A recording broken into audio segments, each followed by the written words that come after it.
Hello, everybody. I hope you are having a wonderful day. If you're new here, my name is Tef. Welcome. Welcome back to everybody who's not new. If you are here live, I'm sorry that I started streaming a little late. I really try to be on time, especially because I do have ADHD. I'm very open about this, and people with ADHD tend to run late, and it's something that I've actively worked to counteract even before I knew I had ADHD. But some days like today, I get caught up in a bunch of stuff. Today I was caught up in making a thumbnail, which didn't get done, but I figured you'd rather me be streaming not 30 minutes late, and I can do the thumbnail later. So anyway, if you are here live, please sound off in the chat so I can say hello to you personally. And if you're watching the replay, let me know in the comments so I can say hello to you there as well. It looks like I'm seeing Caramel Cookie and Leah. Hello, I hope you're having a wonderful Wednesday. I literally have like one, maybe 2 bites left of my, I know this looks gross, it is a Trader Joe's. This coconut brings chocolate on a date bars. Basically Trader Joe's Lara bars. They're absolutely delicious and I'm obsessed, and I got to right before the stream and realized I hadn't eaten in a few hours, granted, but so I had something.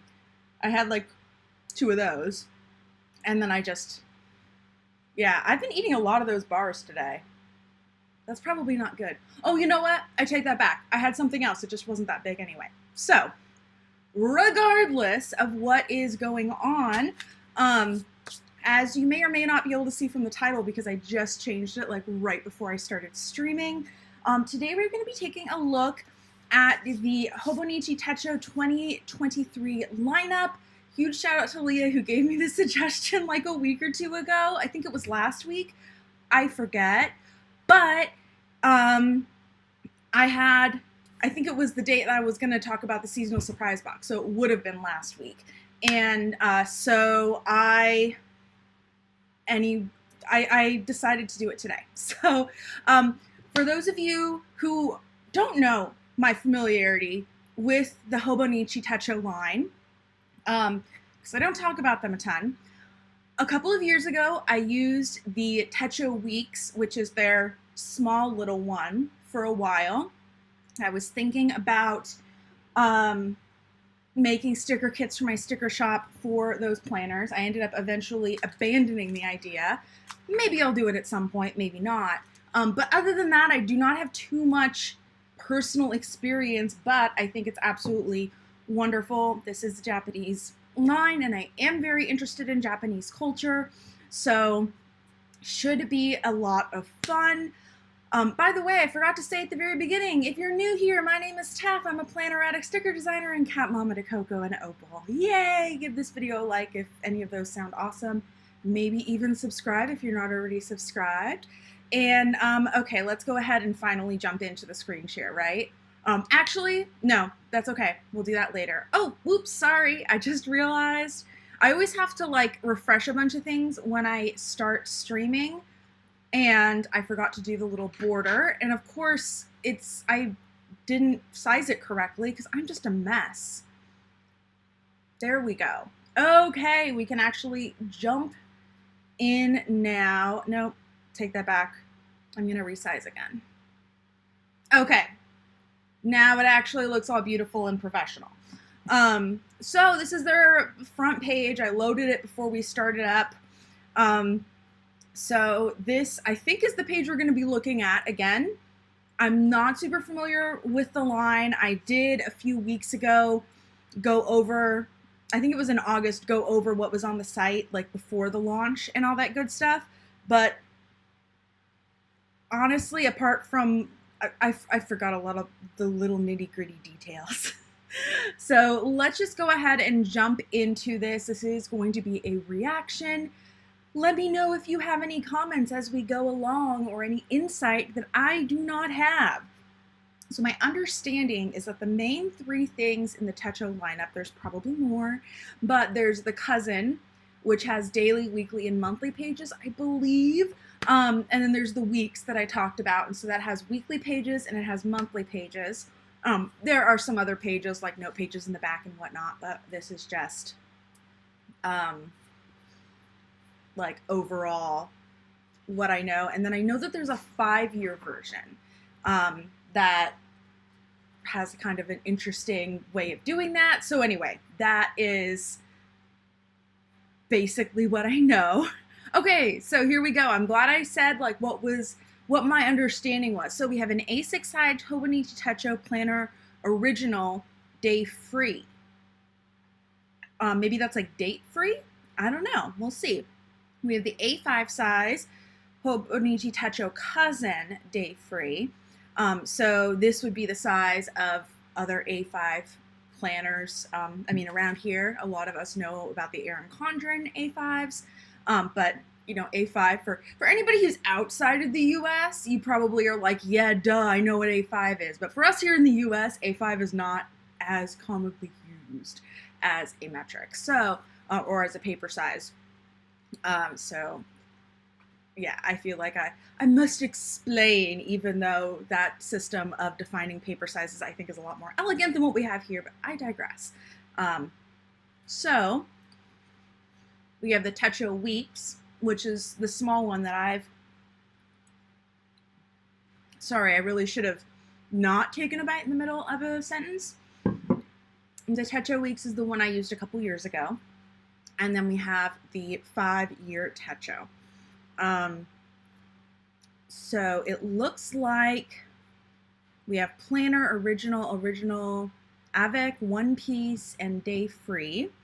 I'm not a huge one piece fan, but that is adorable. And then it looks like we have a bunch of different covers. Very cool. So here, I'm gonna go ahead and take a look. Where is it? I wanna see what's new in 2023 because that should be fun. Leah, thank you for that clarification. When I think of A5, like I know about the size it is, but I didn't really know how to describe it without using planners as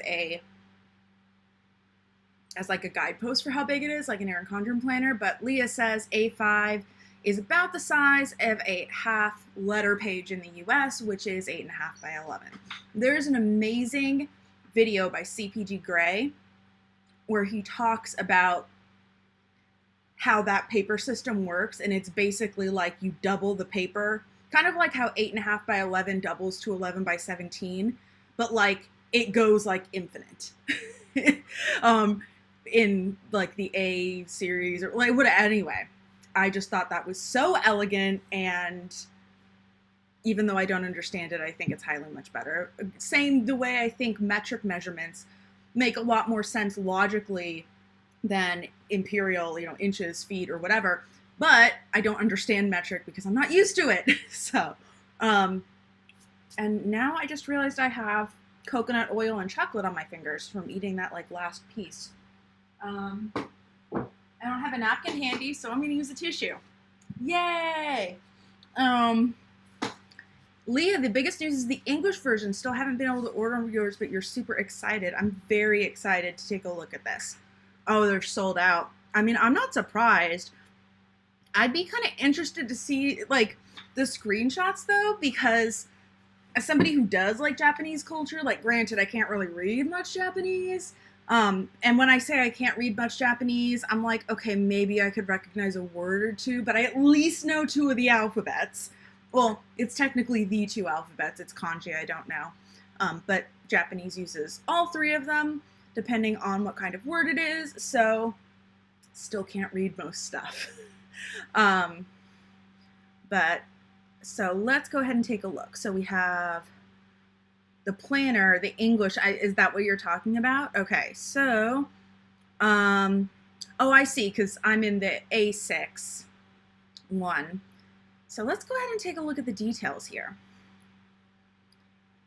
So this is the Techo planner, summary, A6, 1 page per day. Hobonichi Techo is available in English. Select shop, art and science owner. Sonia Park, direct the creation of the book. Has been refined and simplified to make it easy for people in all countries and languages. That I will say, I know that they're saying that this is English, but having used the Japanese one, It wasn't hard to figure out. I know, like, if you asked me to just like write the kanji for months or days, I could not do it. But I do remember enough from my Japanese classes to recognize it on sight in that context. But as I said, it probably also, it's probably not hard to do. Like, it's a planner, it's probably pretty easy. Like, if you're on the month of January and it says 1 and then it says 15 after that, it's like, okay, it's going to be the 15th of January. It's not that hard. Cover and basic features. So we have our cover, portable A6 size, perfect planner paper. This is their Tomoe River paper. Perfect planner paper obviously is going to be definitely is going to be very much open to interpretation. For instance, I know that a lot of people who are on my channel often say that they really love the Erin Condren paper, which is not only quite a bit thicker than this paper, but has a very different texture to it. So, I mean, I will say that this is significantly less bulky because it is thinner, but it really just comes down to it. I don't have a problem really with either, but they are very, very, very different. This said it is resistant to bleeding and allows ink to dispense smoothly across the paper. Ideal choice for a planner. From what I remember, I did have some problems sometimes with bleeding. Luckily, I do tend to be a sticker planner, so it wasn't too bad. Leah's saying that it's really good for fountain pens. I usually used a ballpoint pen, I think. That's mostly what I use. Leah's also saying they put enough English in addition to the Japanese to make it easy to figure out in these planners. They do. They also use this, like, I mean, maybe it's obvious, but like they have their own symbols for the numbers, but they also often use ours. So I'm not sure. I guess it would be, I think they're the Latin number, not Latin. Arabic number? I forget. I forget what numbering system we use, but, or where they originated from.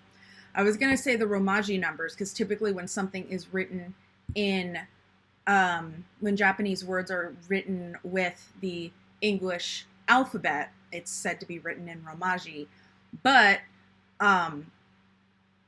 that is not right. So Arabic numbers is a technical term. Thank you, Leah.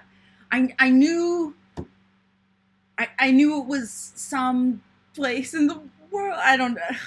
Anyway, I knew it wasn't Roman numerals because I thought of Romaji and then Roman numerals. I'm like, nope, not Roman numerals. So we know it's not that, at least.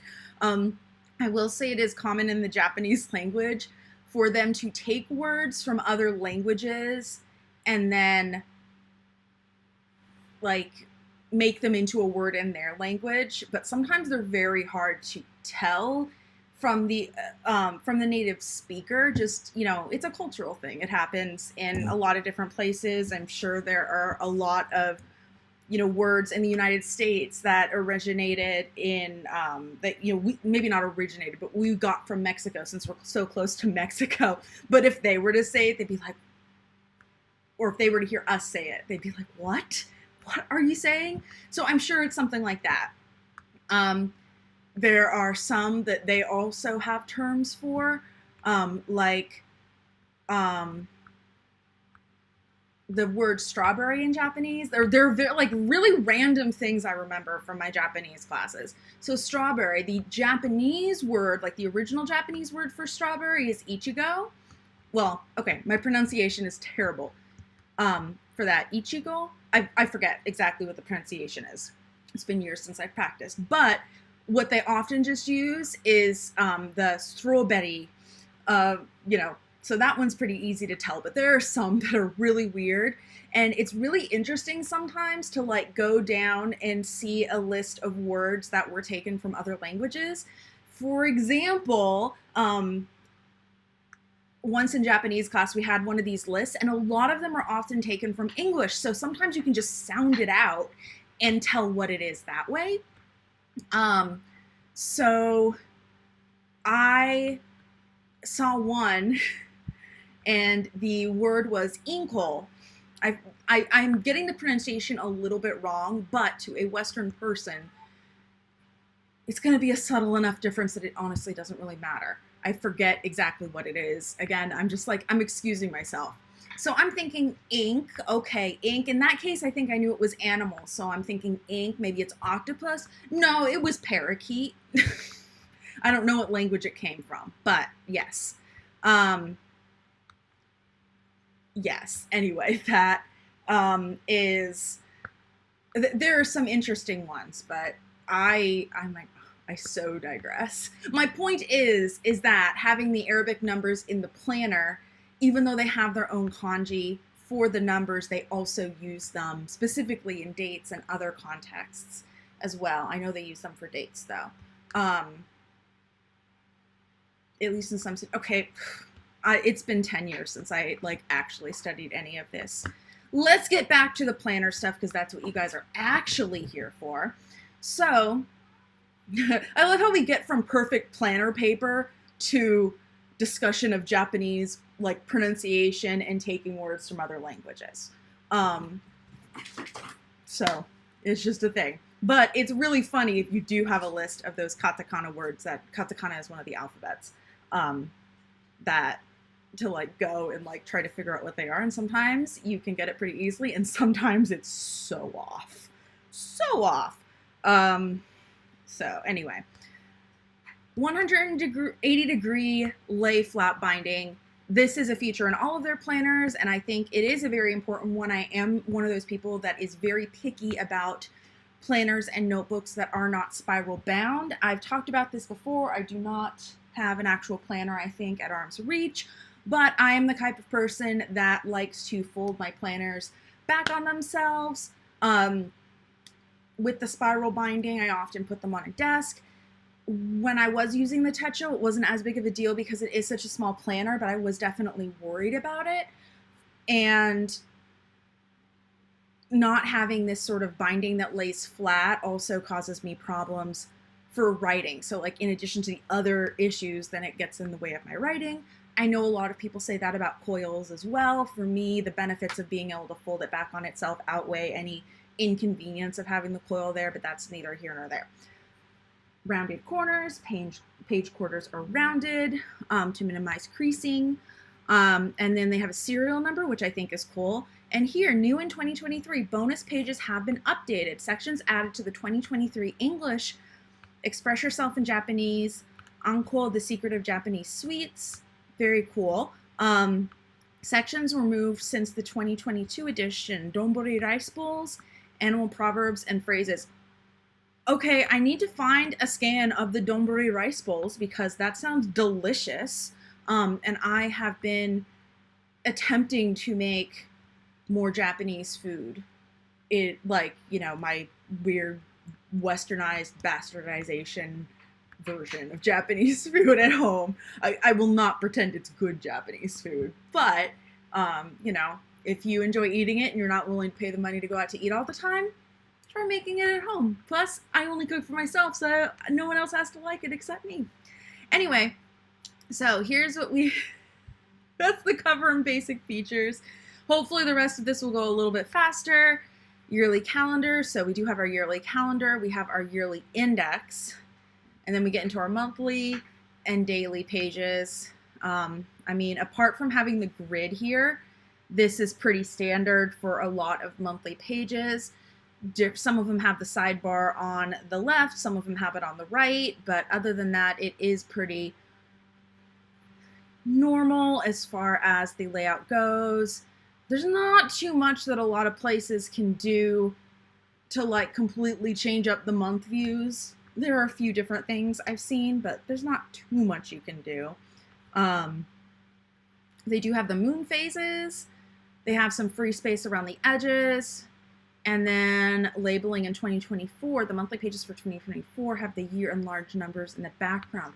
Oh, okay. So because the Japanese school year starts in April, they have typically 2 options for the Hobonichi Techo start. You have the calendar year starting in January, and then kind of like we often have the school year planners, they do too, but since their school year starts in April, it's an April start. So especially the April start ones are going to have a few months in 2024 where you're probably actively going to use it, so they put the 2024 behind there in kind of a silhouette so you can easily tell what is what year. Very cool. And hello, 𝗚𝗏𝘁. Yes, it is another TEF day. TEF days are now on Wednesdays because I can call them Washi Wednesdays, and it makes my little alliterative brain happy. Even though, honestly, we probably will not be talking about washi tape most weeks, but that's okay. Also, I don't know if I was saying this on stream. It might have been when I was talking directly to Leah, because we have like a little work trade going on. Since we both have planner sticker shops, I'm coaching her, she's helping me. Anyway, I know I was talking to Leah about this. They make sticker paper that's basically washi tape, like paper, but like in, like we're talking like a sheet of sticker paper. I don't know why I have a blank sheet of sticker paper on my desk, but I do. But when you peel it up, it's washi paper. I need to buy some of that. Anyway, that's neither here nor there, and I keep being like, Tef, you don't need to do that. Yes. It was last stream. Thank you. Tef's Wasabi Wednesday. You could call it that. I absolutely hate wasabi, though. Whereas, like, with washi tape, I don't use a lot of washi tape, but I like it. I have it. I just don't use it as much as some other people do. Anyway, but if you want to call it Wasabi Wednesday, you are welcome to call it Wasabi Wednesday. Daily pages is next, so we have 1 day per page, 4mm graph paper. See, I should have looked that up sooner, but that makes things a lot easier. Give me just a sec. Okay.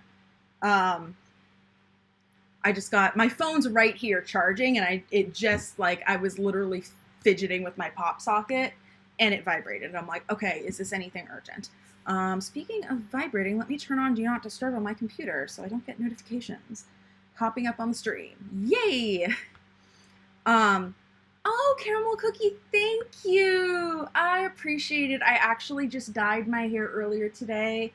I knew I was going to dye it, but it was a little spur of the moment to do it today.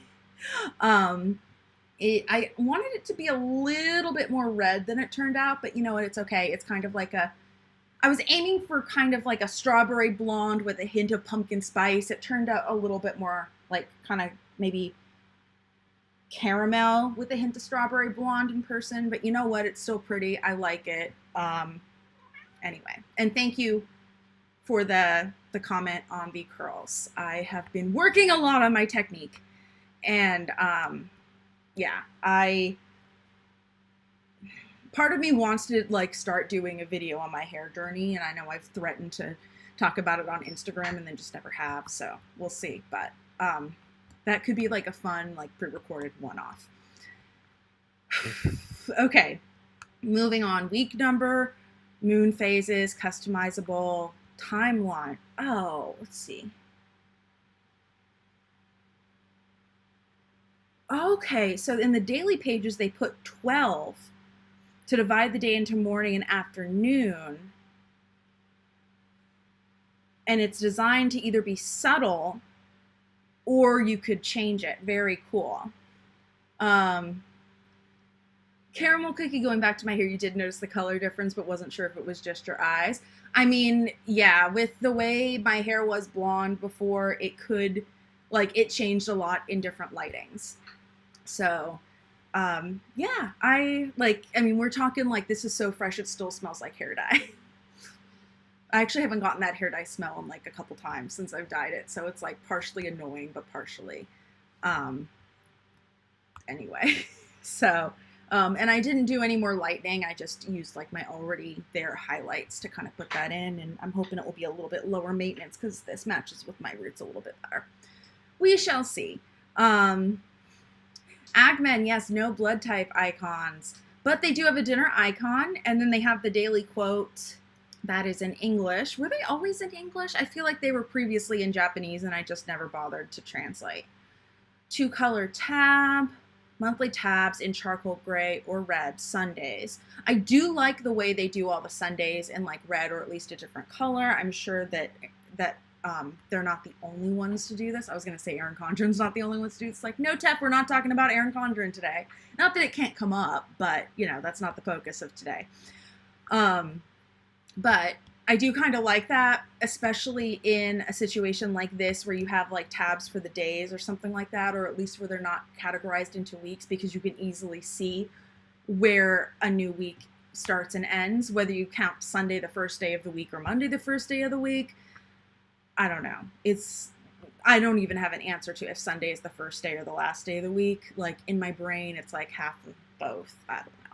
Anyway, mini calendar. Those are always so controversial in Erin Condren planners that I find it so funny when other planners like bring it in as a feature. I'm like, oh my goodness, this is controversial. You know you're a planner person when you think mini calendars are controversial. Like first world problems. Mega first world problems. Anyway, talking about the Sundays highlight in red, turning the page to a new year. Okay, so they have a blank page at the beginning. Coming up, we've included a page at the beginning of the month for highlighting important dates, making to-do lists, or writing other notes. Okay, so kind of like a monthly dashboard sort of thing that you would see in Erin Condren or other planners. I know I said we're not talking about Erin Condren like 2 minutes ago, but since that is the planner that I've used most, that is what I typically have to compare to. So I guess we are kind of talking about Erin Condren. It's just not the focus here. At the back we have memo pages, important memo pages, important contacts, international size chart, comparison charts for Japan, US, UK, and Europe includes such things as clothing, shoes, hats, and rings. That is so cool. It would be quite nice to not have to Google that every time, because especially when you're shopping online, like even if you're not specifically going to a site that is based in another country, like even if you're shopping on Amazon or something, you have sellers that are all different places or things that are manufactured in different places. So there's also the conversion table. Okay, yes, this is awesome. That's cool that it kind of has a ruler right baked into there. I'm the kind of person that mostly uses my planner at my desk, and my desk, like in the very front of my drawer, I keep my ruler collection. It's not that impressive, don't worry. But so the ruler like is cool. I don't think it would do me much good, but having the size conversion chart is very cool as well. And as I talked about, because I don't have like a very good grasp of what different units are for things other than the US units, it is kind of cool to like have it there and maybe like look at it more often. I could also just print it off if I really wanted to. Anyway, My 100, make a list for anything you want. Things to accomplish this year, books you've read, movies you've seen, snacks, it's up to you. Is there only one of those pages? It'd be cool if there was more than one. Leah is saying, so the cousin is fairly similar, just bigger. Normally the quotes are in Japanese. The grid size changes depending on the planner. Okay, good to know. Express yourself in Japanese. The page introduces fun words that describe feelings and emotions in Japanese that most commonly appear in manga and anime. We selected words that are easy to memorize to write down and fun to write down in your Techo. Nice. Waku waku, nico nico. Very cool. For anybody who can't see, like if you're on a small screen, like first off, let's blow this up. So waku waku means excited, and nico nico means grinning. I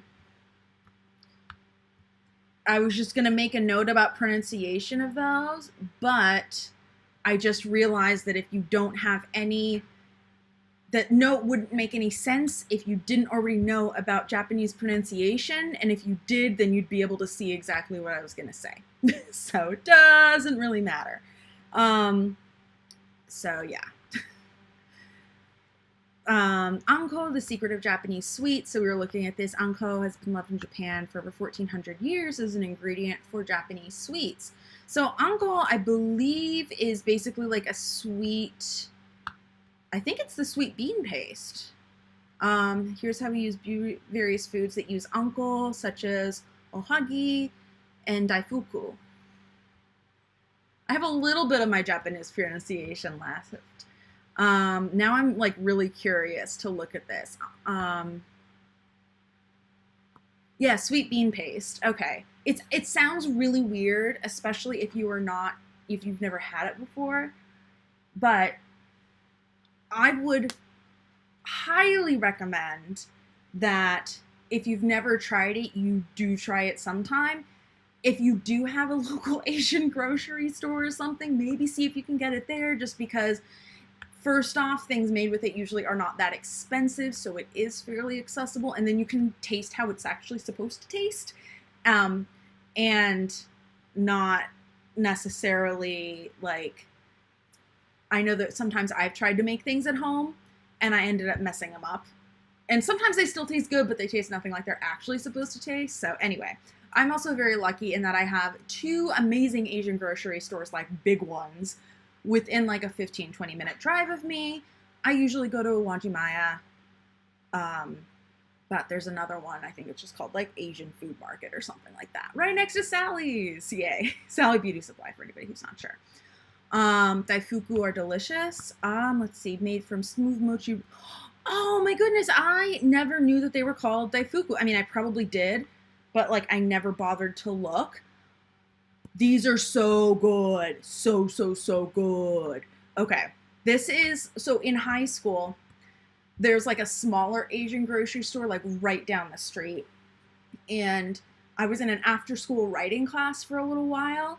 And so me and my friends, we had like, I think maybe like a 30 or 40 minute break between school and this class, which was at the school. So we would go down to this Asian grocery store and we would get snacks because we weren't allowed off campus during the day because anyway, and we would get 𝗪𝗪𝗏. I think we might have actually been getting a Korean version of 𝗪𝗪𝗏, and I don't know if it's actually the same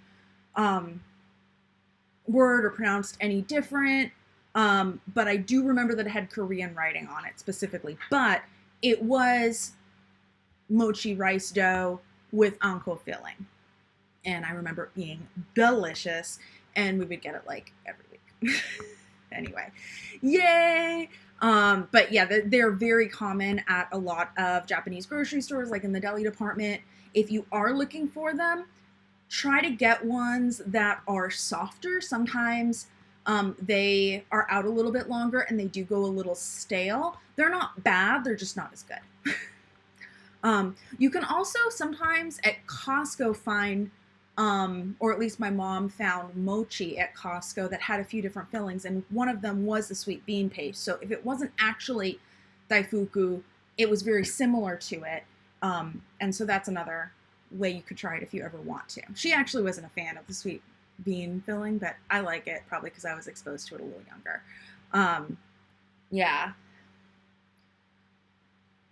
And the other one, 𝗀𝗏𝘁, sweet dumplings made with a thick layer of 𝗀𝗀 paste wrapped around balls of roughly pounded mochi-gome, or sticky rice. Oh, so it's the sweet bean paste around the rice versus the rice pounded up into mochi and around it. You can like find recipes for mochis that use sweet rice flour, but like the traditional way to make mochi is to make short grain rice and like pound it until it turns into mochi. I've never done that, but yeah. They have a similar cousin, 𝗬𝗪𝘁, eaten at the spring equinox. The names are said to come from the hagi plant. Oh my goodness, I'm not even, 𝗬𝗪𝗏𝗠𝗄. I'm not even gonna attempt even more than that.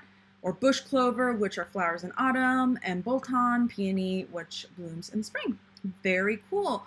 Because I took Japanese in high school, whenever I see a word I don't know how to pronounce, I always default to the Japanese phonetics.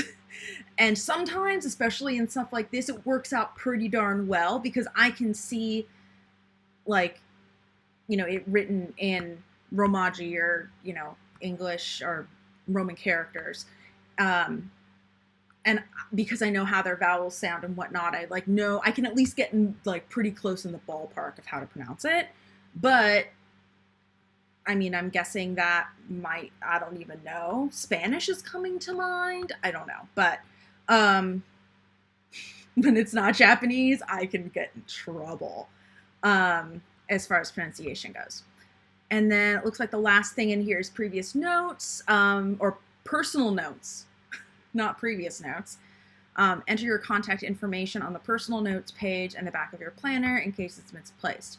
Oh, so I was thinking for a minute this was like an address book, and I'm like, why would it be called personal notes?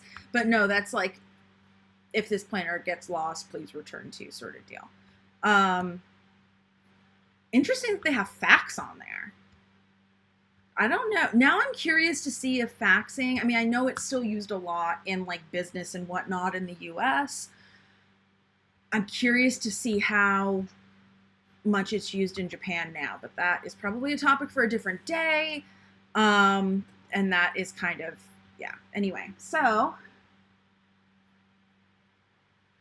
there's the planner, original, day free. Okay, so I'm thinking Hobonichi Techo original. Maybe this is what we were looking at? Yes, this was what we were looking at. So then there's the day free. Is this the days one? Okay, so this combines a monthly calendar with graph paper. It was designed for users who have been ignoring dates as they use the pages, and for those who are bothered by having blank daily pages scattered. Okay, so this is kind of their thing for people that don't want to use daily pages, it looks like, and it is available in A6 or A5 cousin size. Oh, okay, so I was thinking that the Hobonichi cousin, okay, Leah, you're like my resident Hobonichi Techo expert. I was thinking that the cousin was a type of planner, but is it actually kind of a size? I don't know. Oh, no, here's the cousin, so never mind. Well, you probably, because there's a delay. I don't even know then. Okay, so I'm just going to suspend disbelief. I don't know. Okay, so this is just, yeah, free of days, and they're saying it's the same as their A5 cousin size. Okay, half the thickness, bright blue cover, perfect planner tape. I mean, a lot of these things are very similar, if not actually the same. New in 2023, bottom right of the pages of the 2 Spread 2023 edition feature a flip book. Oh my goodness, the bottom of the pages have a flip book design in them. And so that is so adorable. And I love how they actually gave credit to like a specific illustrator instead of just, not that like having it done in-house would be a bad thing, but I don't know. I think that's so cool that they're like, oh, it's by Illustrator 100% orange, and I don't know, giving credit where credit's due, I guess. Fun animation, but each individual illustration is also charming, so you'll also like what you see when you tune the page. The bonus pages have been updated. My favorite things: how to better enjoy conversation, enjoy learning at the Hobonichi school. Okay, so these have some different sections. This is cool. So what's been removed? Hobonichi Techo usage ideas has been removed. Stretches for deep sleep and waking up. That's another one I want to Google to see if anybody has a scan on it. That sounds great. Common snacks around the world. See, that sounds interesting too, but I think that is actually really cool that they put little things like that in the planners that change yearly. National holidays are subject to change due to law revisions. Okay. I mean, that makes sense, and especially if they're putting in, like, English holidays and whatnot, a lot of them, or some of them at least, kind of, I should say English, I should say American, because, like, English would be, like, Great Britain. But I'm thinking, like, Thanksgiving, different date every year. Easter is another one. Though Easter, I mean, Easter I was going to say in some ways it's kind of like Christmas in that you can celebrate it religiously or secularly. But yeah, so there are a number of holidays, Labor Day, Memorial Day, where the date changes every year. So looks like we have the yearly calendar and yearly index. We saw that one from the last one. And then we have summary, cover and basic features, yearly calendar, monthly calendar, graph, notebook paper, and informational pages. So we don't have those daily pages. and a lot of the things that they're pointing out are very similar. So I am just going to kind of scroll down, but it looks like in 2024 for this one, instead of having the 2024 silhouette going through the middle of the page, they have it in the side. Really, as long as it's pretty obvious, it still serves the same purpose. So, you know, I'm not mad at it. Graph notebook paper, the secret line. There's something we call the secret line, a vertical line that can split each page into a header section on the left and detailed section on the right. We've printed it lightly enough that you can easily ignore it when using the page as a whole. I think that's so cool. I know that a lot of brands, I mean, Erin Condren being the one that I spend a lot of time looking at comes to mind, but they'll do the different like focused layouts of different notebooks where you have, oh, there's a name for it, like an actual name. I know I said I didn't have a planner within reach, and I technically don't because this is a notebook, but this happens to have what I was thinking about, where they have the like little section here that takes up like, I don't know, a third of the page. But there's actually a note-taking way of like, for taking notes in class or something that uses that layout. I never learned that. I'm a like copious note outline note taker sort of person. But anyway, my point is that I like how they've designed this so that it's multi-functional. Cornell method, thank you, Leah. I feel like there's another, I've heard another word for it, but it doesn't really matter. I like how they've done it in such a way that you can use it if you want to, but you can easily ignore it if you don't want to, so you don't have to choose one or the other. This means that you could actually experiment without having to buy a new book or without having to like draw it in on a normal page. I also like graph paper. I tend to be like, given the choice between graph paper and dot grid, I usually go for dot grid. Graph paper, the one downside is with the lines in between all the dots. Like if things, I'm specifically thinking stickers, get a little bit off kilter, they bug me more, whereas with the dot, I almost said ow, but it really wasn't an ow moment. It was, you put your tail, which has hair, in my mouth. Hello, Opie. Would you like a spring? Yes, you would. It's a blue spring for anybody who's curious. Okay. Anyway, when I was using my Hobonichi Techo weeks, one thing that bothered me, and I think this is partially because of it was the way the planner was put together. Hopefully we'll see it when we get to the weeks one, but one side of the weekly page had the graph and one side did not. And they both had this line kind of in different ways. And again, I liked that. It made it very easy to kind of like divide things out if I wanted to. I hadn't specifically remembered it, but like when they're saying that, I'm like, that is amazing. And sometimes I did divide it out using it and sometimes I didn't. But part of the problem that I had, and this could just be a me thing, is that the grid on the right side of the page, and of course you're seeing this on the left, the grid on the right side of the page, which I'm gesturing with my left hand, which sounds really weird or feels really weird. Anyway, it was slightly different dimensions than the week layout that they gave you on the left side of the page.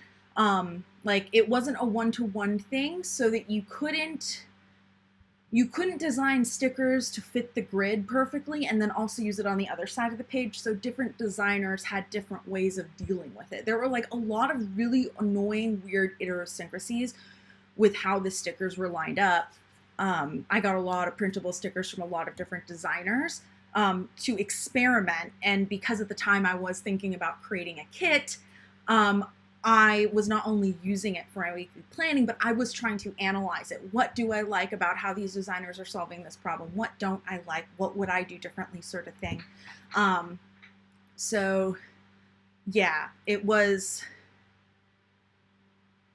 that was part of the problem of why I didn't proceed with the sticker kit. The other part of the problem was that I didn't feel like going through the process again of just like fitting everything size-wise, because like they mention, sorry if I'm completely going off on a tangent, I find this stuff interesting, but it's also my job.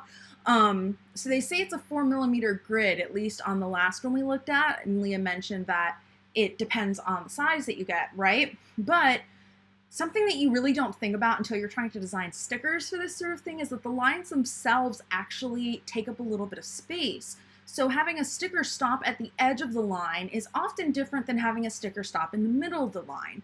And lines in some situations are small enough that it's kind of negligible. But if you have a bigger sticker that's supposed to go across a wider part of the grid, you can't just take, the 4mm or whatever it is and multiply it by 6 to have it go across six boxes, because you have those lines to contend with. Whereas if you need it to like span 2 boxes in the grid, I mean, that's tiny, but just as an example, the line noting it is going to be a lot more negligible, is my point. So things like that, where I had to like fine tune sticker sizes so much, even though I tried to steal them from other designers just to like start with, I just couldn't. I went through that with the 𝗂𝗏𝗏 vertical sizes, and I did not want to do it again. So, Leah, yes, so here's some of my philosophy when it comes to like sizing in planner stickers. There are some things when you're talking about handmade planner stickers that are not going to be perfect all of the time. One of the examples is when you are using sticker cutters to cut stickers at home, and this happens in big manufacturing plants too, but sometimes they're not 100% accurate, or they're accurate at the top corner of the paper where it starts and then not completely accurate at the bottom. And that's the kind of thing that you can adjust so much.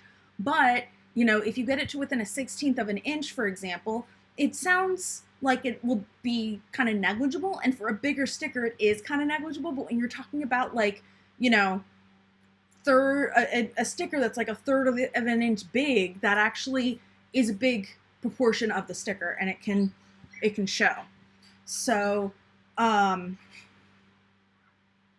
there are some things like that I can only do so much to control. And there are a lot of things like in my process that I've done to kind of work on cutting that down as much as possible so it's not as much of an issue. But there are other things that you can correct for, like making sure that your stickers, if they're sized to fit a column. But again, let's take the 𝗂𝗏𝗏 vertical as an example.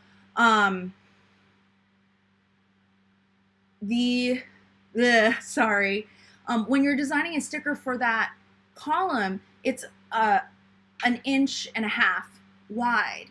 But then you also have to think of, with the context of this specific sticker, do I want that sticker to fit inside the lines? Do I want it to go over the lines? Do I want it to like nest right in the middle? And as I said, with some contexts of stickers, it's going to be kind of different. For instance, like a date header, you might have like a slightly different way of doing it than you might for like a half box or a build you sticker or something like that. But then if you have it in a kit, you have to make sure that if you have different ways of handling it on different stickers, that it still looks cohesive. Anyway, a lot of that stuff goes into creating sticker kits, at least for me, because some of those details do bug me if they're not right. And because the marker is quite saturated, it's one of those things that, like, if it bugs me, I'm sure it bugs other people, and I feel like those small details, when I am in control of them, I want to have as part of my stickers, and that is something that personally is important to me in bringing a quality product to the market. I know we're not specifically talking about my sticker shop, but that's where a lot of my personal experience, specifically recently, comes from, because I haven't purchased as many stickers from other sellers since I started making them myself. So that's kind of my philosophy. As I said, there are some things I can't control, or some things I'm like, okay, like that's within the margin of acceptability. But when I can control things, I do like to, because having that attention to detail, as I said, can help me stand out. Especially because my stickers do cost a little bit more than the average, and I want to make sure I'm personally delivering a quality product. So that's where the lines come in. There are a couple of things that have come up in the chat that I just want to go over. Patricia, hello. I hope you're having a wonderful day. Hobonichi always interests you, but the paper is like nails on a blackboard. That's fair. I am very weird about paper in a lot of situations, but it's really weird. I have no problem when it's like actually paper, but like paper surfaces on other things bug me. And I know that sounds really weird, but let me give you an example. A couple of years ago, I got an iPad to do some drawing of my own stickers. Sorry, I don't mean to keep like circling this back to my shop, but that's where a lot of my personal experience with this stuff comes in. So anyway, I was looking into screen protectors because I always get screen protectors for my devices. I even have one for my Nintendo Switch because I play it in handheld. Anyway, it's it's kind of like insurance, So usually for my phone, I just get tempered glass screen protectors, but I was looking into like, should I get something different for my iPad? And a lot of people were talking about like the matte screen protector, specifically the paper-like and different things like that, that for artists can make it really feel a lot like drawing on paper. But in that context, feeling something that's like paper when I'm like my brain is expecting to not feel paper is kind of like that nails on a chalkboard feeling to me when I touch it. Like I expect my iPad to be smooth. But some people absolutely love it. So that my point is it's very individual. There are some other things that like bug the hell out of me that other people either don't mind or love or things like that. For instance, like paper straws. I cannot stand paper straws. It's both a texture and a taste thing for me, but a lot of people love them. So, just one of those things. Even if I, don't feel like I don't like the paper, I can think it's valid that other people don't like it. Patricia definitely seems like it's a love or a hate. I think I'm in the latter group.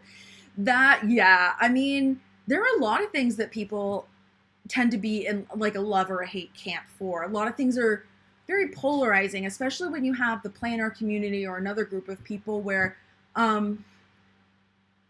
it's hard to be a super casual member of the planner community, I found. I'm sure there are people out there, and maybe even some of you are, but most of the people that I talk to who use a planner tend to be fairly passionate about using a paper planner, and I mean this specifically for paper planning.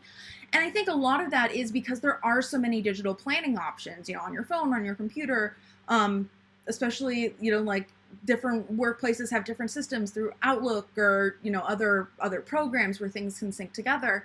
And so in this day and age, using a paper planner is often a choice. And then within those people that use paper planners, you get the people that also like decorate specifically with stickers, or you get people that maybe are like Bujo people, but they make spreads that are very planner-like. So, Bujo, like a lot of times, it's like a very seamless extension to the planner community. I mean, they're their own community, but like, sometimes the transition is very seamless, and sometimes it's like, whoa, like that's so cool that you're doing this stuff with your Bujo that I can't do with my planner, but like that, anyway.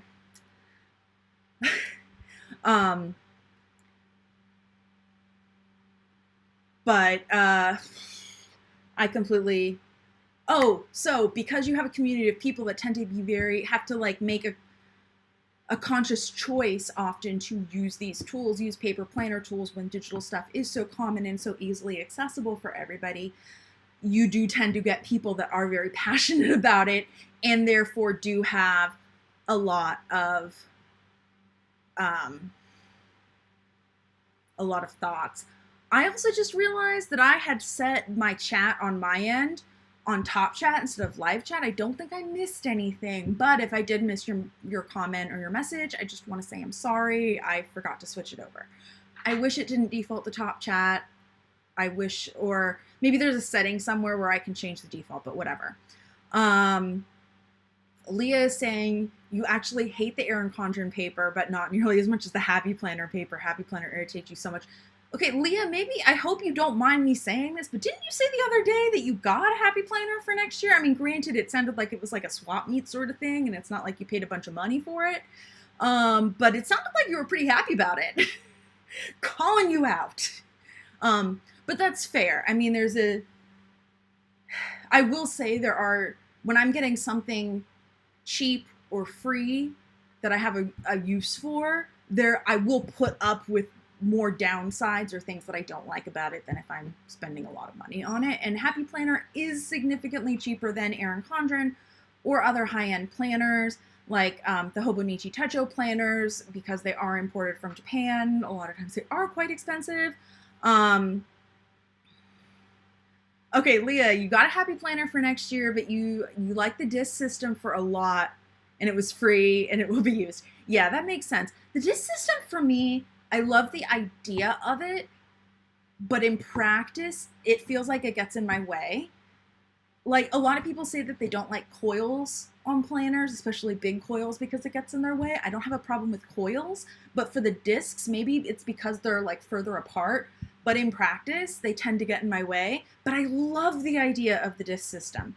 Now, a while back, I saw a video on YouTube of this Japanese notebook that looked like it had a plastic spiral on it, and it was like the size of a normal like spiral for like your, standard school notebook. Like, it was not that big, but it was like a combo between a coil and a binder. And I'm like, yes, best of both worlds. You have the flexibility and the compact design of a coil, but you can also take pages in and out like a binder. So that was so cool. I think Planner Lines could really capitalize on that. I think I've mentioned that in context of like reviewing 𝗂𝗏𝗏𝗁 and stuff. I'm like, I'd love to see them do this. But it was only in that, like, I might have seen it in like another context, but it's not like I see it all the time, is my point. So, Patricia, you're saying the bigger issue is the teeny tiny typeface. Your brief experience wasn't good on your eyes, even with glasses.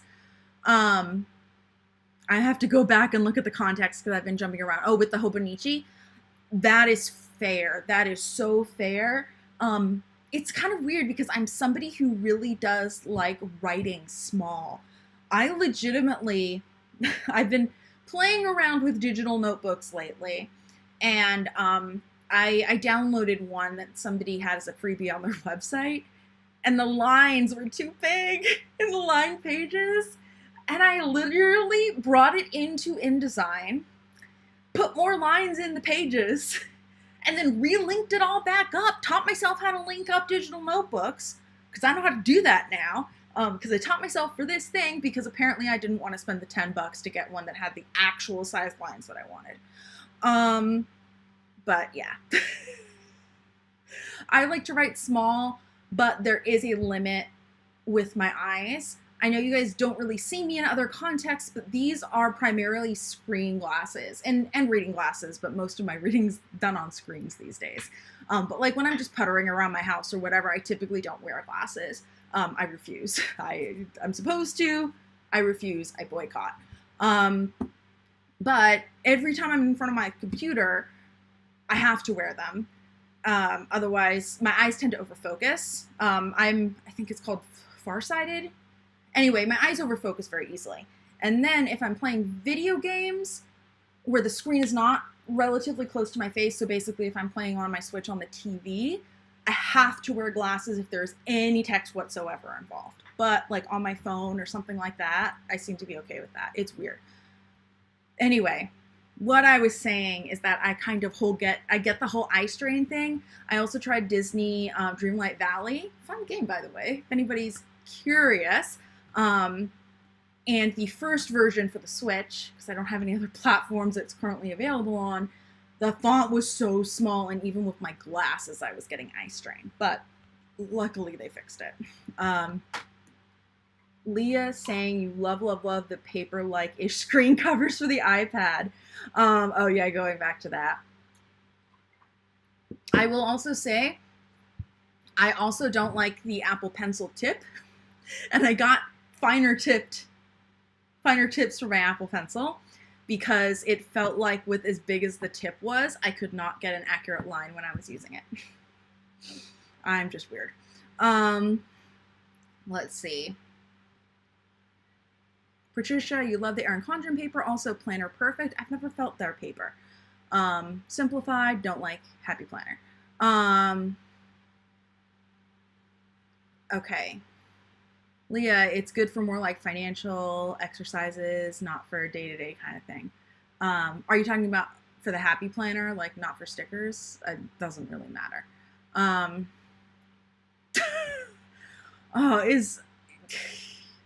Okay,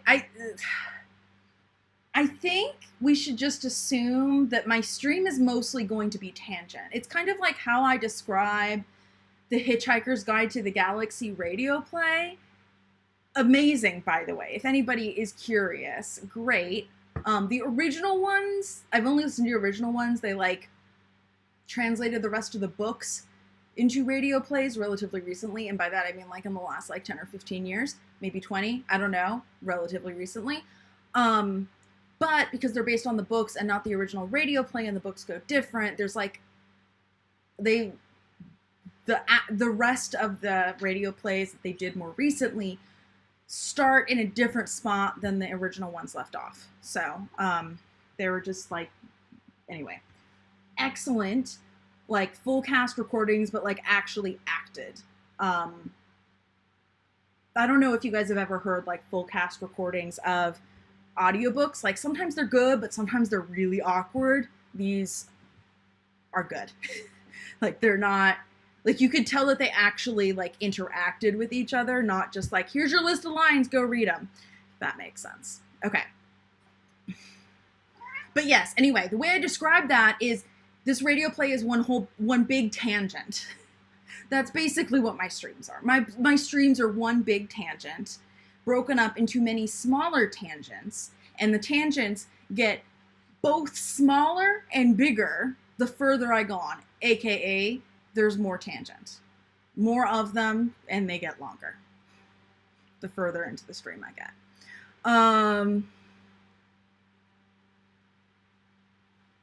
Okay, I think I'm done with the comments.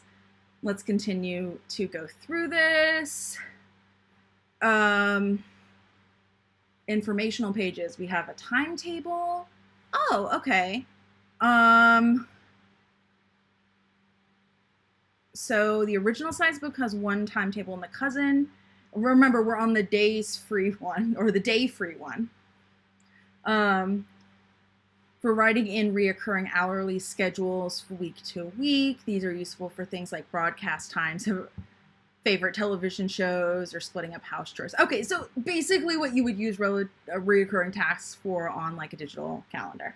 They have some graph paper, favorites, and you probably can tell, but again, I know a lot of people will watch on a phone and it's very small, so I sometimes like to point things out, but there is some English, but there is also a fair amount of Japanese here. Now, I'm kind of curious. I don't remember. There's probably a different version of this for US versus Japan, even though they also have that English version. But I don't know. I know that in Japanese schools, everybody learns English, whereas in like the US, you get a choice of languages a lot of times.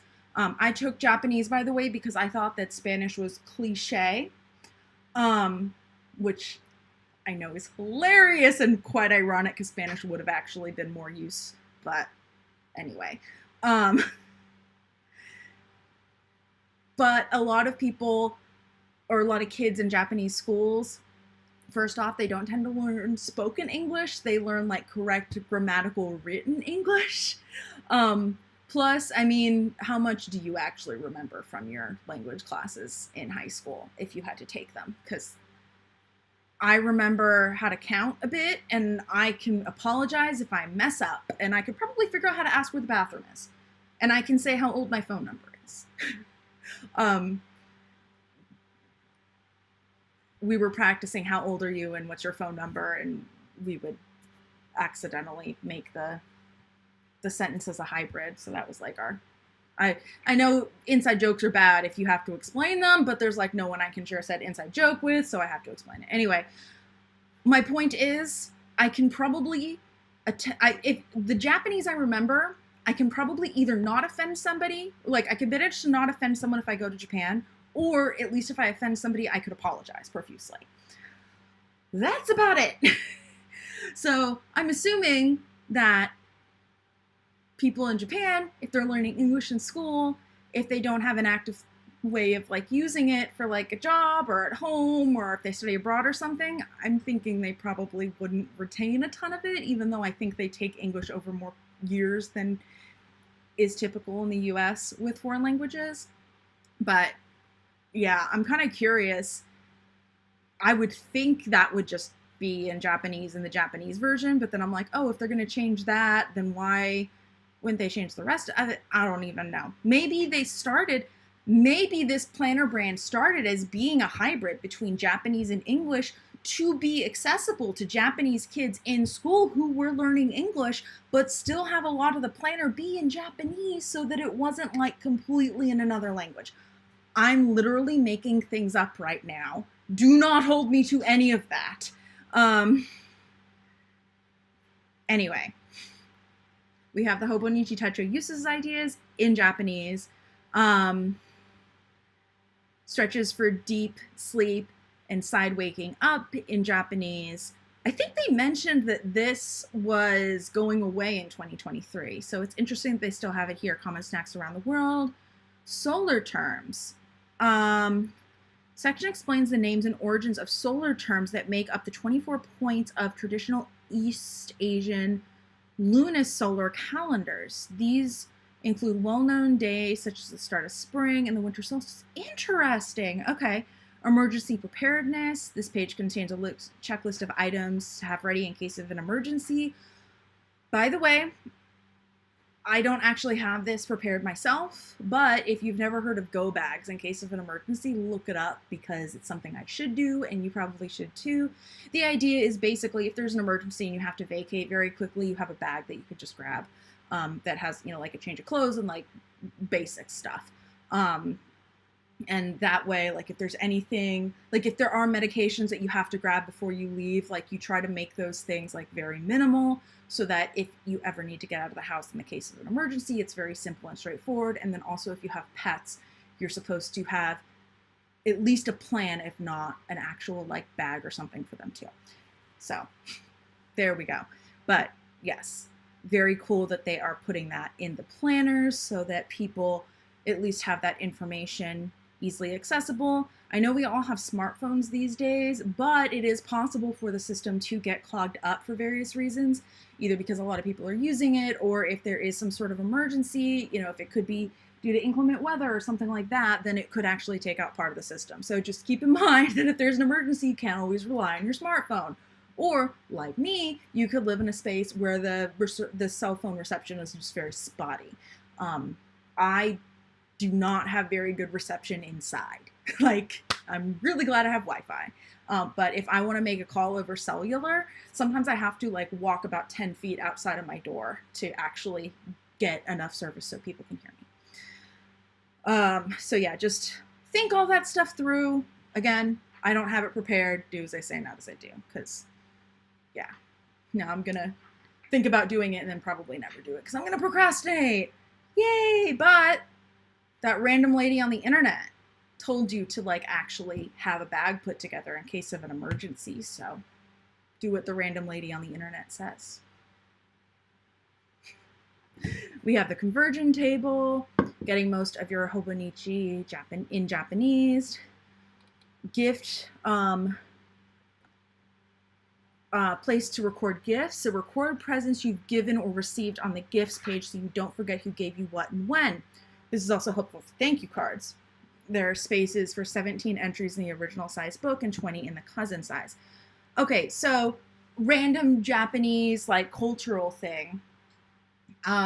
Apparently in Japan, like when if you're getting married and someone gets you a wedding present, apparently it is customary to get them a gift back that's worth approximately half of the gift they got you.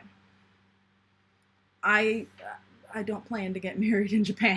That sounds like way too much work. Even sending out thank you cards seems like a lot of work for me when I get married, which, I mean, I'm not dating anybody, so it won't be anytime soon, but Anyway, age table. This year's people who were born and their age in 2022 at a quick glance. Ooh, that's interesting. The number on the left is the year corresponding to based on the traditional Japanese imperial era calendar, and to the right is the age. To the right of their age is the character for the Chinese zodiac. Highlighted years have the same Chinese zodiac as 2022, Year of the Tiger. Very cool. Addresses, personal notes, that's where you put your contact information. And that is the end of this one. Whew. Okay, so Leah says previously that this is very similar to the cousin, so probably we won't be spending too much time. But they do have an English edition of the cousin book. And they also have the cousin 𝗂𝗃, which has the same design, and it's split into 2 books, each one with 6 months. Keep in mind that the cousin also has daily pages, so we will need to go into those a little bit more in depth. Oh, right, I can't just scroll down, but I'm guessing a lot of this as I'm going through it will be stuff that I've already looked at. A5 is the largest size in the lineup. So A5 is twice the size of the A6, and here is a little illustration of what I was saying about earlier, how the paper in this paper system works. And then I believe if you were to cut the A6 in half, that would be A7. And A7 is approximately 5 by 7 inches, I believe. And I only know that because I use A7 envelopes for packing my stickers, and I know that I need 5 by 7 envelopes. But I can never remember whether the number gets, or whether the sheet gets bigger as the number goes up or smaller. But I think the way it came, like the numbering system came into, or not the numbering system, but the page system came into place, if I'm remembering correctly, is the A1 was like the original size that was printed on the printing press, and then like A2 was cutting it into, or A2, like basically each additional cut adds a number. So if you cut it once, it's A2 because you start at A1 and then you go to A2. And then you cut it again in half and it goes to A3 and whatnot, I think. I could be wrong. Anyway, we have our perfect planner paper again. Again, up for debate, but that's okay. Rounded corners, lay flat design, serial number, cousin exclusive weekly page. Okay, so the weekly page is a special weekly section only available in the cousin edition. It contains 1 week per 2-page spread with 24-hour timetables labeled 0 to 24. So here is what it looks like. So basically this would be what a lot of people would consider an hourly spread. But you know, if we zoom in here, you could just ignore the numbers if you really wanted to, cover them up with washi tape, or just ignore them and use them kind of like you would a vertical planner that does not have the numbering system. So I do, in that sense, kind of like it that you could kind of use it either way if you wanted to, whereas a lot of the hourly planners that we see, again, because I know Erin Condren is a brand best, that's what's coming to mind, because the layout is specifically based on the hours and they have like specific lines to mark the hours, whereas this is just more of like a grid. It's a little bit harder to ignore the hours if you wanted to, I would think. I also don't use an hourly layout, so, you know. New in 2023, remember this page and bonus pages have been updated. Sections in the 2023 edition include my favorite things, how to better enjoy conversation, enjoy learning Hobonichi at the Hobonichi school. I think we already had this. Yeah, about the English version cousin. Here we go. So the English version cousin does not include the seasonal compendium on the Remember This page. The bonus pages are as follows: timetable, graph paper, my 100, my favorite things, how to better enjoy conversation, words to remember, 365 days, check-off sheet, gifts, addresses for 8 people, and personal notes. Okay. So we have our yearly calendar, yearly index. We already went through that. Monthly pages, I think we already went through this like twice. Yeah, it's pretty much the same layout, except it's A5 instead of A6, so it's bigger. Moon phases, Rokuyo, traditional Japanese calendar. I must have missed that the last time, or maybe they just didn't have it. The monthly calendar days are labeled with Rokuyo, a cycle of 6 days said to predict good or bad fortune for the day. The labels are commonly found on Japanese calendars and used to plan weddings and funerals. About the English conversion cousin, the English cousin version does not list the Rokuyo.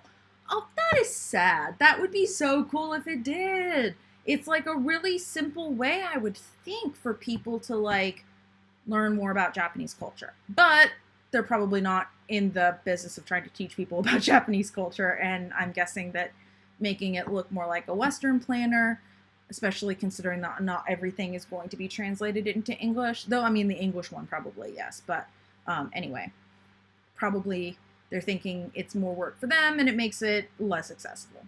But as somebody who is interested in Japanese culture, that is one thing I didn't really know about it. We have biorhythms instead? I mean,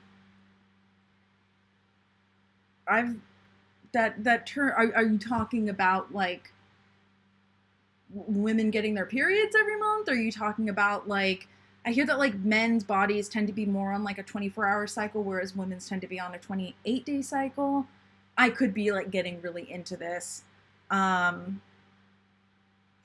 Yeah, I've never heard that term. Okay, remember those based on when you were born. It would tell you if you're having a good day, bad day, etc. Oh, like horoscopes? I'm also not like a huge horoscope person, so it's just, I have no problems with horoscopes. I just don't really keep up on it. That's just me though. Looks like we also have a timeline here. The weekly calendar contains a timeline that begins at 5 a.m. to 4 a.m. the next day. Each hour consists of 2 lines on the grid, making it easy to write intervals of 30 minutes. Okay, so this is the same thing that we were talking about on the weekly spread just like a minute ago. They're just saying that, they're noting that the graph paper lines up with 30-minute intervals. Let's see. Next, we have the daily pages. So this is what the last one did not have. So this is what the daily pages look like. We have one day on one side of the spread and then one day on the other. They are showing the Japanese version in the picture. So you'll note right here, we have, 6 and 4, the way we would read them, Arabic numbers. And then you also have the day of the week sun, but then you also have the kanji for that as well. It looks like we have, it's kind of like casually split into 2 columns. And I say casually because some of the designation lines are kind of thin, like we were seeing before. So like for instance, this line right here, I could just be imagining it because we have that there. But so this is kind of like an hourly sort of deal. I think this is a solid line, whereas the other ones are a dotted graph paper. So you could ignore that line, you could keep with it, but this, it looks like 5 a.m. Oh yeah, we were talking about that. So this is where you could put your hourly stuff. It looks like we have a check box thing here, so you could put 5 to-dos, but you could also put your own check boxes below it if you had more to-dos for that day. If you can get more to-dos done in a day, I commend you. Usually I can only get a bunch of things like that done in a day when it's like a bunch of little things, but regardless. And then there's a whole bunch of the rest of the space to fill in with whatever you want. I personally don't use daily planners because this is way too much space for me. So I don't have anything really good to say about it or like what you could use the space for, because again, it's too much for me. I could see you using, like, especially because there's a good part at the bottom here, maybe if you like doing a little bit of journaling or something like that, having that in a daily planner could be a good way to just kind of have everything in one place versus having a separate book for everything.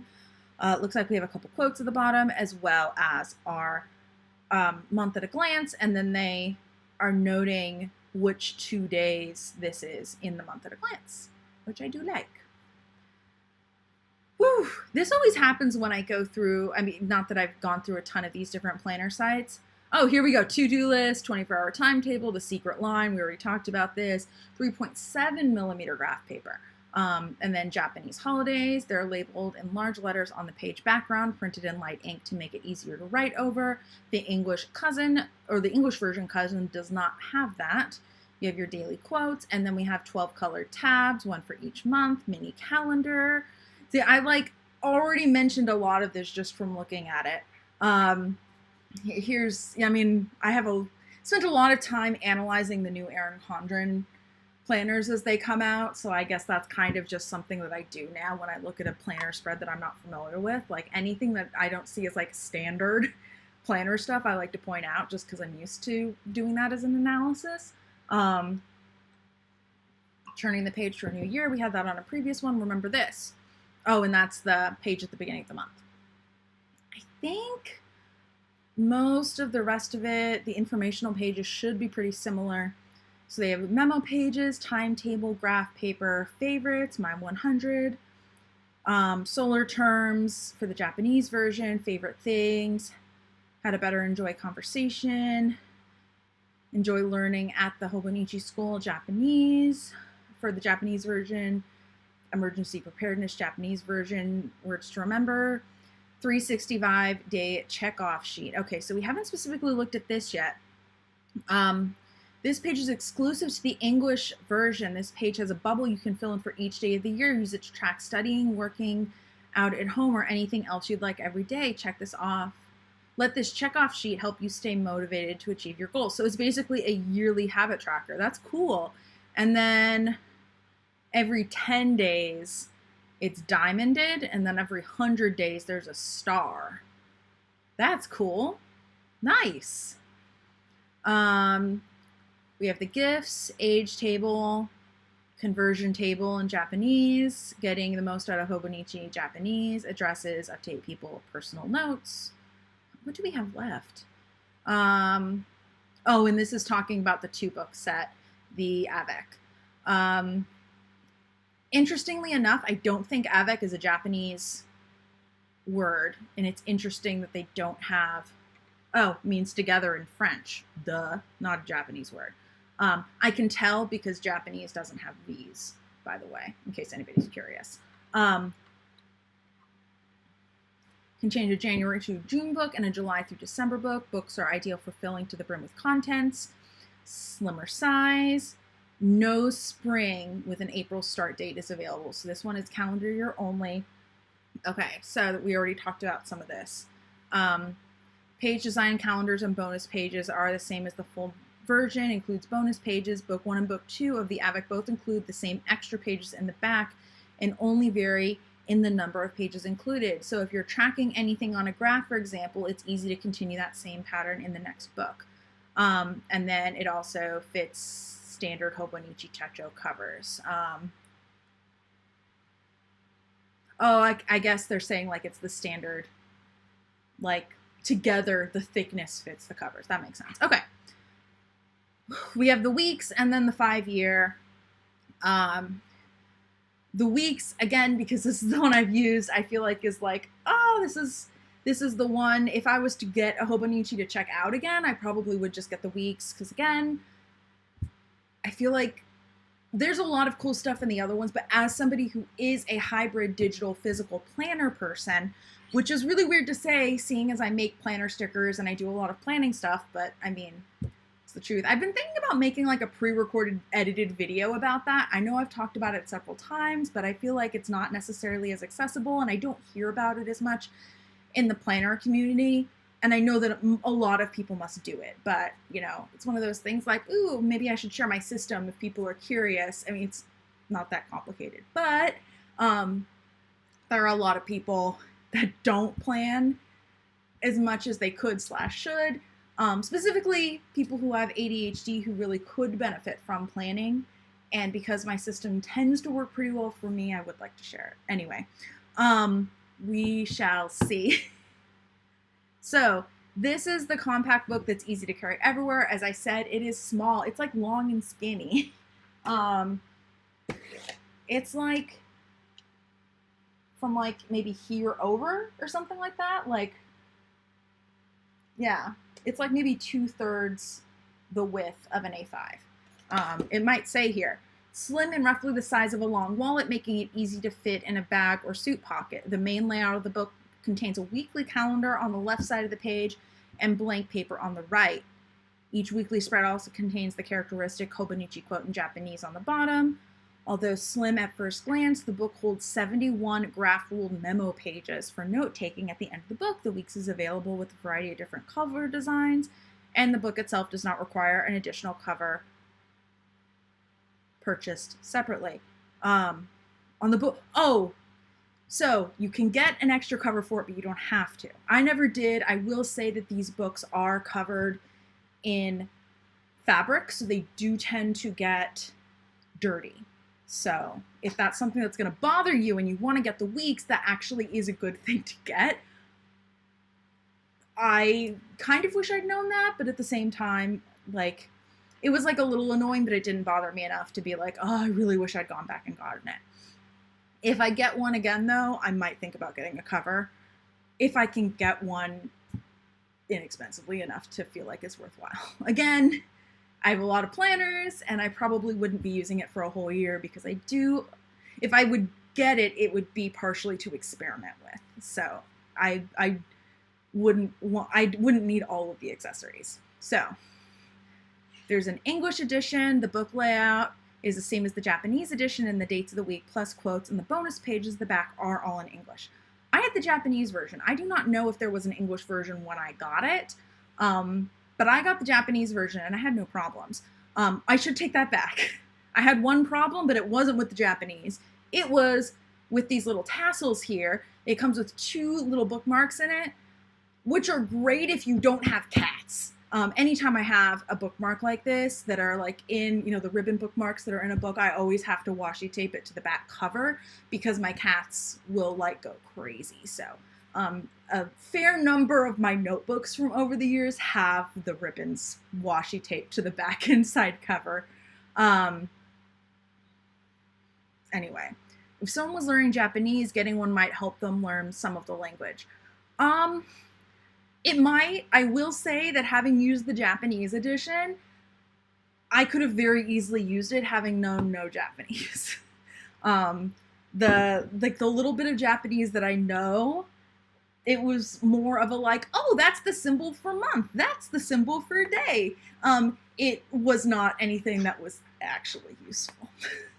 But I also will say that I never bothered to try to translate the quotes or anything like that. And doing that could actually help you learn the language. There's a Weeks Mega Edition, which contains nearly 3 times the number of blank graph-ruled pages in the book. This allows for more notes. You can use it with a Weeks cover that feature pen holders. I would guess that you could also sew your own. I mean, I've seen, not recently, but I've seen people on Etsy sell planner covers or like patterns to sew your own planner covers. For different planners, I mean, you could put a planner, like a cover on any planner. Think of how, like, when you were in school, you would get like textbook covers, like, you could buy fabric ones if you wanted, or you could just make them out of brown paper bags or whatever. You can do the same thing with fabric for pretty much any book. Probably having like a hard back and front would help a lot. But since a lot of planners come with like really pretty outsides, you don't want to do that. But as I said, these are covered in fabric. So, doing that could help. I also tend to be a crafty person. Ooh, I could crochet a cover. That would be so much fun. I'm also a crafty person, and I finally managed to get my sewing machine back from my mom. Not that it was a very hard fight. It was more that, like, I was lazy and never grabbed it. But there was one stitch on it that she wanted to use that her sewing machine doesn't have, so I lent it to her. And she lives, like, super close, so it wasn't, like, that far to go, and if she needed it again, she could come grab it pretty fast. Anyway, so this has 240 pages. It's only 9 millimeters thick and weighs under 140 grams. Again, living in the US, I don't have a huge, like if someone, well, I guess I was going to say, like if something said it weighed like 3 pounds, I could kind of tell what it was. But, no, I actually don't really have like a muscle memory for what 3 pounds feels like. I have muscle memory for like what my cats feel like, but I honestly don't know what they weigh, so it doesn't, yeah. Agman, having all that loose wool crochet would never tempt the felines. It tempts them all the time. I use my old paper boxes. Here, let me grab the big one that I use. So anyway, my sticker paper comes in these. I get my sticker paper from Online Labels if anybody's curious, and it comes in these. And seeing as I run a sticker shop, I go through sticker paper decently fast and end up with a lot of these. So I have started keeping my yarn in here. I have a couple for yarn. I have one for like my ongoing project and like the yarn that I have for that. And then I'm also with this project, I'm like crocheting a lot of stuff that's eventually going to turn into a blanket. So I have one that's currently full of things for the blanket, and I'm going to have to start another one soon. And then my mom also, when she is quilting, will use these extra ones for projects to like separate things out because they like stack really nicely. For a long time, I was just throwing these away because you can't really recycle them in my area. But yeah, I absolutely love these containers. And if I cut them up, then Coco loves playing with them. So anyway, yes, Ackman did start a tangent. I also have small ones like this that some of the paper comes in when you buy smaller quantities, but I don't have very many uses for this. But this is printed on the back because this is what I used for my die cut stickers, and it doesn't have any other branding on it. Anyway, so the weeks does not lay completely flat by itself. Hold it down lightly with your hands as you write. I don't remember having a problem with this. I think I ended up breaking the spine pretty fast when I was using it. 140 grams is 4.9 ounces. Okay, good to know. You know what? I actually do have I know what the weights are for different numbers of my sticker sheets because I weighed it out once, so I don't have to keep weighing it. So that I have like a little bit of a reference for, like just in my brain. We've already talked about that it's wall size, perfect planner paper. Again, I keep saying it every time, up for debate, but I understand it's a marketing thing. New in 2023, bonus pages have been updated. Sections added for the 2023 edition, my favorite things, how to enjoy better conversation. What's been removed? Hobonichi Techo usage ideas, strategies for deep sleep and waking up. We've already talked about those. National holidays are subject to change due to law restriction. About the English version weeks, the bonus pages are the following. Common item, using common items to measure size. Interesting. I've seen guides about this before. The two that I know like right off the top of my head are my pinky to thumb is in the ballpark of 6 inches. That's a good one to know, like just approximately what your hand span is. And then I also know that with my arm out, my nose to the tips of my fingers is approximately a yard. I think it's actually a little bit shorter, but again, ballpark when measuring things. It's good to know these things. As much as I love rulers, sometimes it's not necessary knowing these approximate things and ways to measure. If you don't already kind of know a couple of those, is very good to have. So yeah. Favorites, my 100 favorite things. Interesting they have favorites and my favorite things. How to better enjoy conversation, 365 days checkoff sheet, contact list, personal notes. Okay, we've seen most, if not all of those before. Talking about the variety of covers, 2023 pressed leaf, the pressed leaf. You can tell I'm like almost at the 2-hour mark because I am like getting into more slurring my words, not because I'm drunk, but because I've just been talking a lot, which is fine.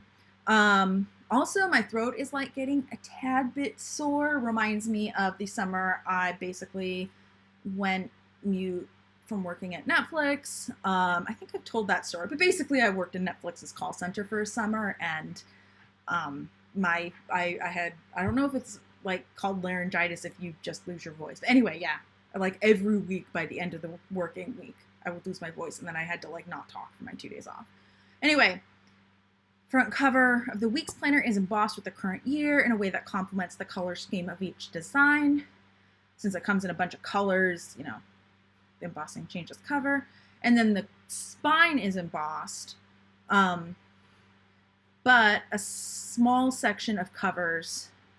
The spine of the weeks is embossed with 2023 for easy reference when storing the planner on a bookshelf, which I do like. A small section of covers is not embossed. Okay, so I think they're saying not all of, most of them are, but not all of them are. Or the covers aren't embossed.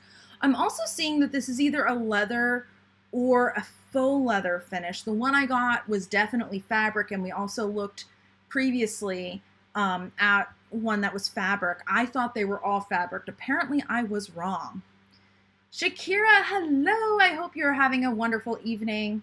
I don't know how much longer we're going to be here because I'm starting to kind of lose steam personally.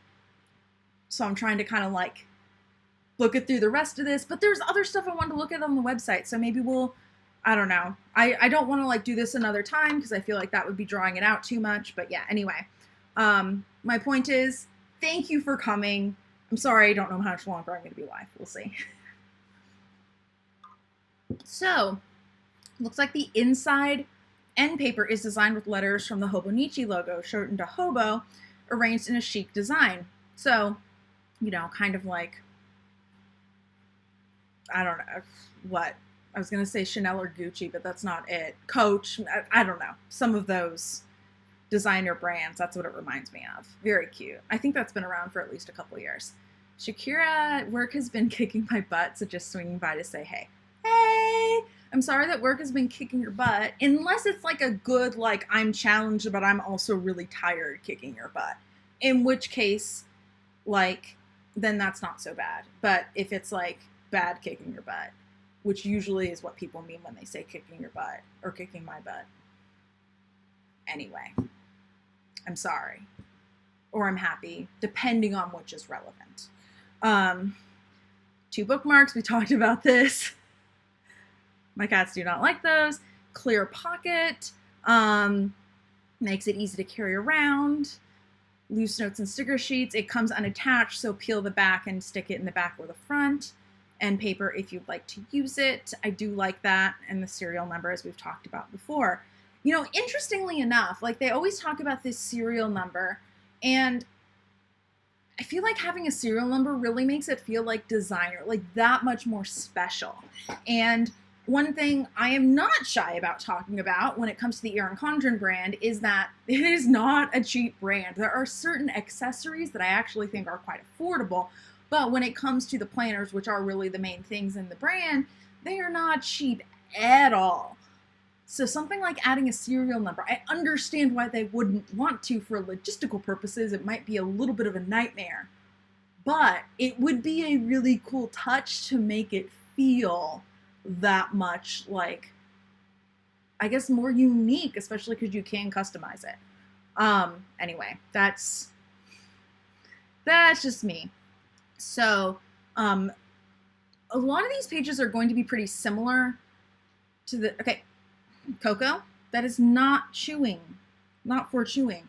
She was trying to chew on a wire that's hooking my external drive up to my computer, which the external drive is actually attached to my computer, so it's like permanently there. But anyway, I was going to say that's not a chewing wire, which I do say sometimes, is if there are any wires that are chewing wires, but this time I didn't. Anyway, what I was going to say is a lot of these pages are going to be very similar to things that we've seen already, except that the dimensions are very different, so they are going to be a little different.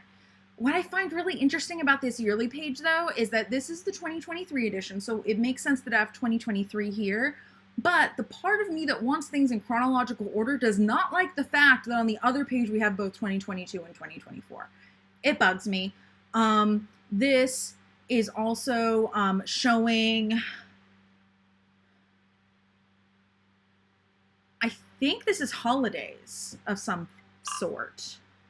Let's see. I think they have the English version here. Important dates. Okay. So yeah, this must be holidays. So part of the way I can tell this is I was saying earlier that if you asked me what the Japanese kanji, or I shouldn't say Japanese kanji because I think they might be the same in Chinese, but if you asked me what the kanji were for date, for month and day, I could not tell you, but in context, I can tell. So this is January 1st, so this would be New Year's. May 5th, I'm guessing that's not May the 5th be with you, but I think this might be Golden Week. In Japan, they have 1 week, I think it must be in May, where they have like so many holidays during that week that they just call the whole week a holiday, and it's Golden Week. Interestingly, they don't have Valentine's Day and White Day in here. So in Japan, for anybody who doesn't know, Valentine's Day, the girls give guys chocolates, and then on White Day, a month later, which is March 14th, the guys give girls chocolates. So anyway, yeah, cool. And then on English, the English one, they don't have, you just can write down your own stuff. Okay, I do like that it has this year, last year, and next year. They probably had something similar in Japanese, and I just couldn't read it. But yeah. Ahmed, the springs could be a chewing wire. Yes. A lot of the springs end up in their water fountain, because my cats have a water fountain and not a water bowl, because Opal is picky and will only drink from running water. So it's either keep a water fountain or keep turning on the faucet for her. But yes, my cats absolutely love spring water. They have very sophisticated taste. Yeah, that joke probably gets old after a while, but whatever. I like it. Slightly, at least less morbid than my other jokes, like torturing the cats meaning trimming their nails. They actually both do need to be tortured right now. Mostly Opal, because she's the one that needs me a lot, and then she hurts. And I usually just say, you hurt, get off. Shakira, it's more so the former.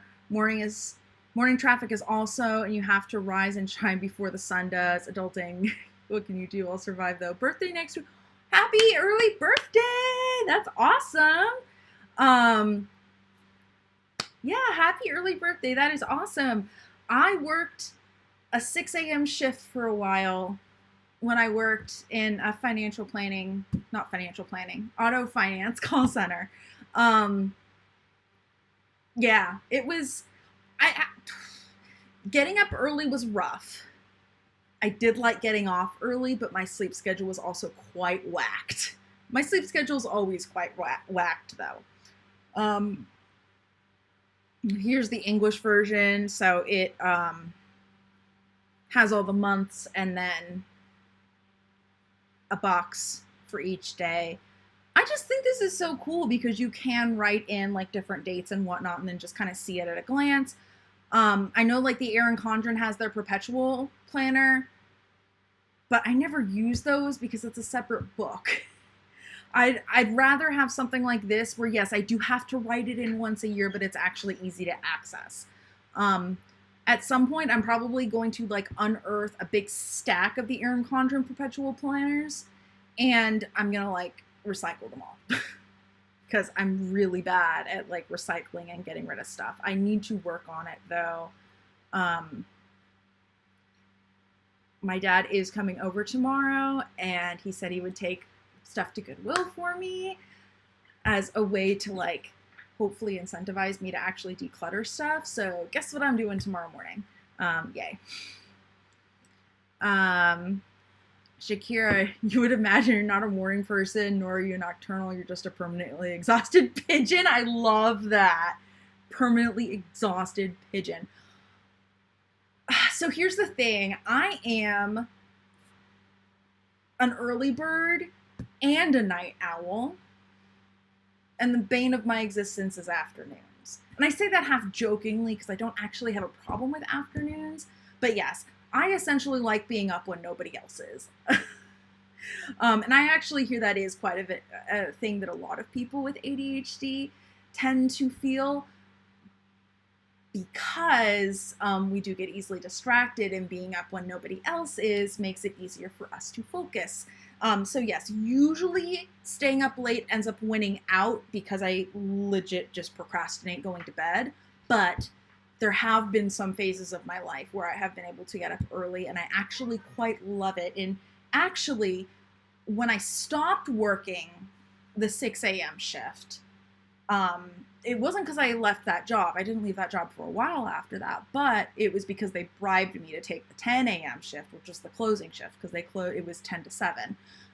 They closed at 7, and I actually kept getting up early. I think I let myself wake up at 6 instead of 5, but basically the deal I had with myself was that like most of my free time was going to be in the morning before work versus after work.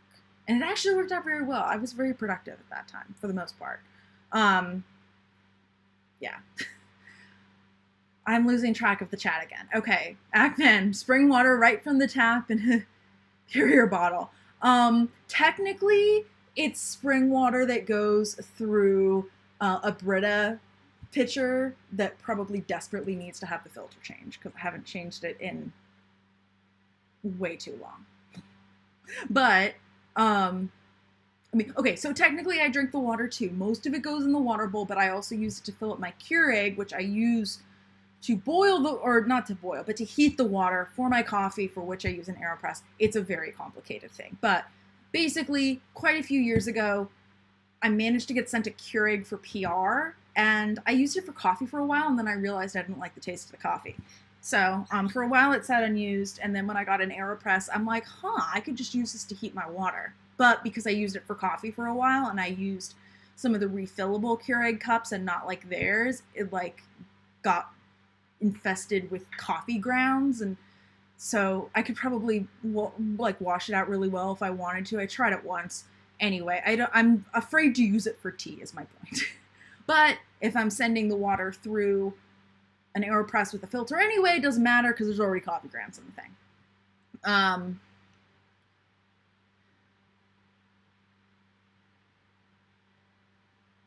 Shakira, you're curious about the Hobonichi, but you must confess Erin Condren has made you a paper snob. This paper is very different, and it's so funny because I don't know if you were here when we went over it, but they did say it's like perfect planner paper, and I'm like, that's really up for debate because it's very different. And I also talked earlier about like Erin Condren people tend to be paper snobs. A lot of planner people tend to be paper snobs, which I talked about. A'Kman, your alarm goes off at 4:15 a.m. You start work at 6:30 with an hour commute to work. I am sorry. That sucks. At least for me, I only had like a 20-minute commute-ish. I mean, it was like really early in the morning, so I usually didn't hit traffic. When I had to go at 10 a.m., it wasn't too bad at 10 a.m. But during training, when I had to be there at 8 and I hit rush hour, I had to leave an hour early.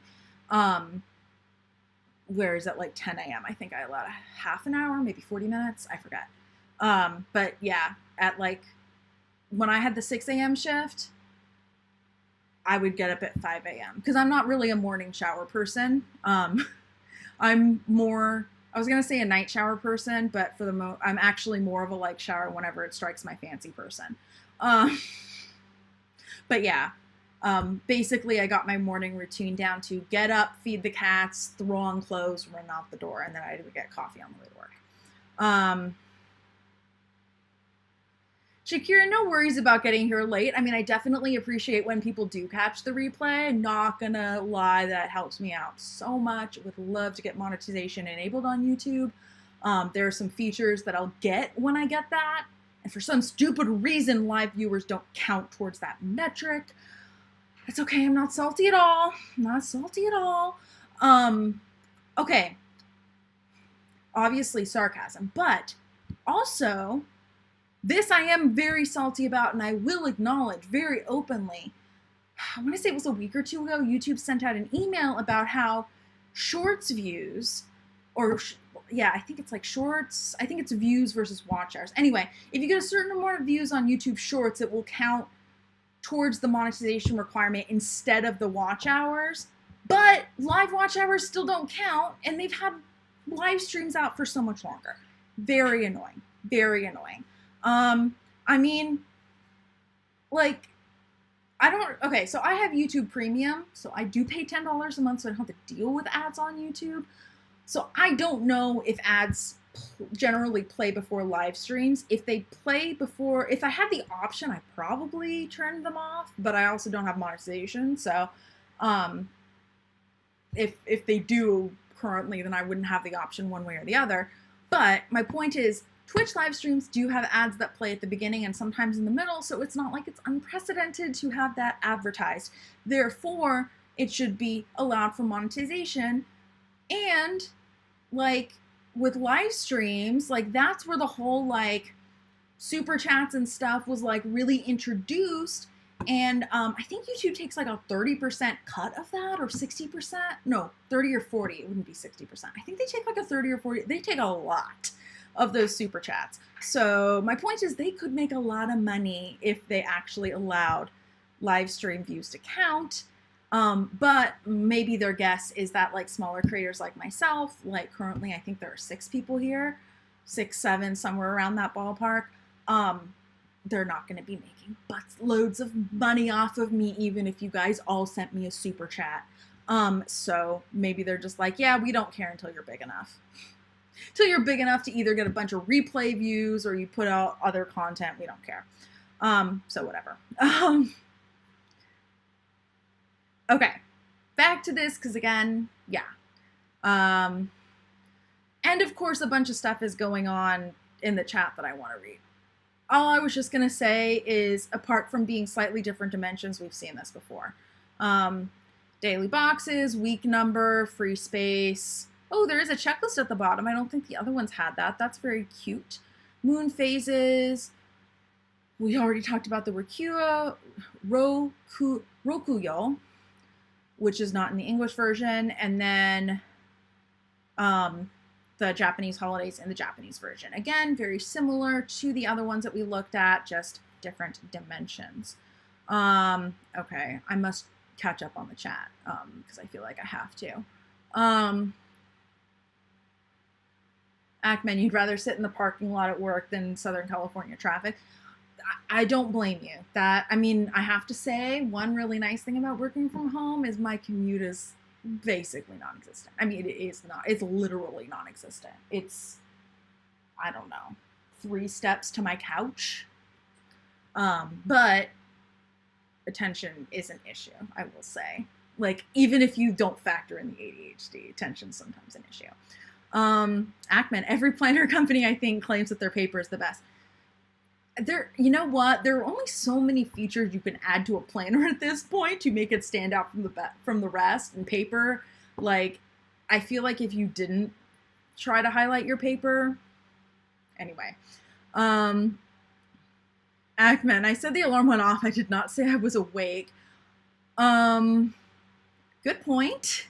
When I said that I would wake up at 5 o'clock, what I mean is that my alarm would go off at 5 o'clock. I'd probably hit snooze for approximately 20 to 30 minutes, realize how long I'd been hitting snooze, wake up in a panic, go feed the cats, which, I mean, granted, is like 20 steps from my bed to feeding the cats, hurriedly throw on some clothes and run out the door. So that was my morning routine when I worked the 6 a.m. shift. So I was talking about the spread earlier. So here's what I was talking about. So on this side, we do have a horizontal layout. And this is actually what made me realize that I don't hate all horizontal planners. Because previously I thought I hated horizontal planners because before I had tried Erin Condren planners where I used the vertical, I had horizontal planners and they never worked for me. So what I realized is I needed a horizontal planner with a checklist because I would always put checklists in here using sticker kits, and then the occasional week when I didn't use a sticker kit, I would realize that I had a hard time because I didn't have that that formula that we're getting into the stream where I can't speak. I didn't have that format. No, hopefully you understand what I mean. I I didn't have that there without the stickers. And so this is what made me realize that that for me, that I really need a checklist to make a planner work for me. And I just wasn't used to having a horizontal format where it wasn't like an old, I couldn't make the to-do list as long as I wanted, but it also helped me focus a little bit more. And then on this side of the page, as I showed, we do have that graph, and then we have that line that we talked about previously, where it's light enough that you can ignore it, but it can split the page up quite nicely. And this is the Japanese version that I use. So I'd forgotten that it actually said the month there, but I mean, you can tell there's enough English on it that even if you don't know Japanese, it's not a problem. So the left side also has these two dots, and you can also see the grid through the paper from the previous week. So that does give you an idea of how thin the paper is. I will say even Erin Condren paper, which is significantly thicker, is not immune to bleeding, especially if you use specific pens, but you don't get as much bleeding as you do here, and that's another thing where stickers can come in handy, because you usually don't get bleeding with stickers, or at least you can cover up said bleeding. But I also liked that I had the dots here so that I could easily divide the weekly horizontal boxes up if I wanted to or not. So usually, from what I remember, what I would do is I would put my checklist in this one, and remember, I write small. Sometimes I still would run out of room, but I do write small. Here I would use like the equivalent of what you would call like a half box or usually a quarter box for an Erin Condren vertical here to note any appointments. Or maybe I put the checklist there and the appointments. No, I think I put the checklist here usually. And then I would use the like Hobonichi equivalent of a full box, like decorative full box here. But as you can see, these do not perfectly line up with the grid. And I was talking earlier to like just from both a sticker designer perspective, but also from a little bit of a perfectionist perspective, it really bugged me that if something was designed for this box here, it did not fit perfectly in the grid on the other page. This isn't an issue for most people, it's mostly an issue for the sticker planners. But I did want to specifically point this out, both because it's different from what we previously talked about, but also because I was trying to describe this without the visuals earlier.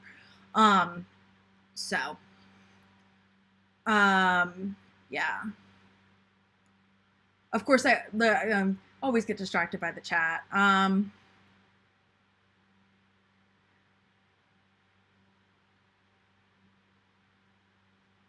Ackman, people say that the Lectrum paper is good. To me, bleeds too much and is too thin from the reviews you've seen.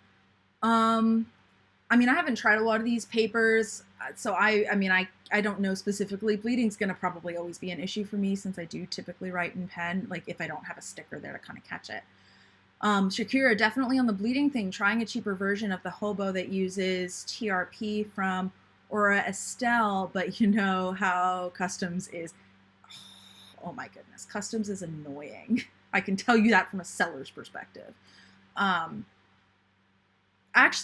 was going to say, knock on wood, I do not actually have any crazy Customs stories. I've had a couple of packages that have gotten stuck in Customs, but when I started offering untracked international shipping as like a one-off by request only on my Etsy shop, now it's a standard option. I might remove it because I think I found it's more expensive than my current option, but it's less expensive than other options for international shipping. But regardless, when it was a one-off by request only, I literally had a pre-written thing that would talk about Customs, and if there's no tracking number, I don't have a way to tell if it's stuck at Customs, if it's lost, if it's coming, etc.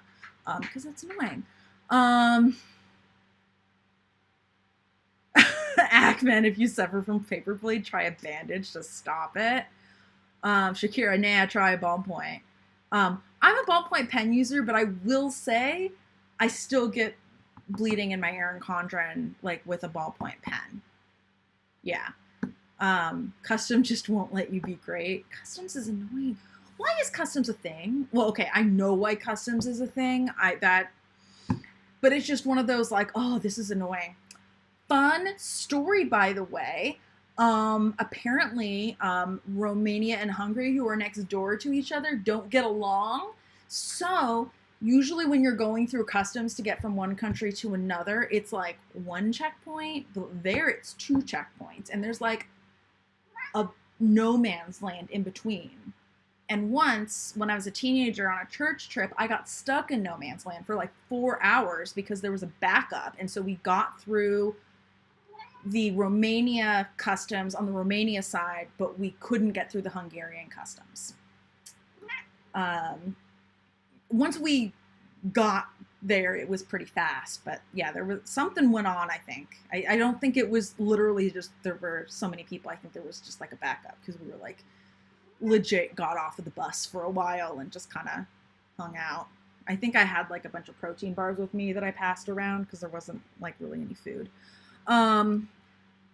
This one also has week numbers, which is cool. They've mentioned week numbers a few times, but it's not really something that we do too much in the US. Moon phases and Rokuyo for the traditional Japanese calendar.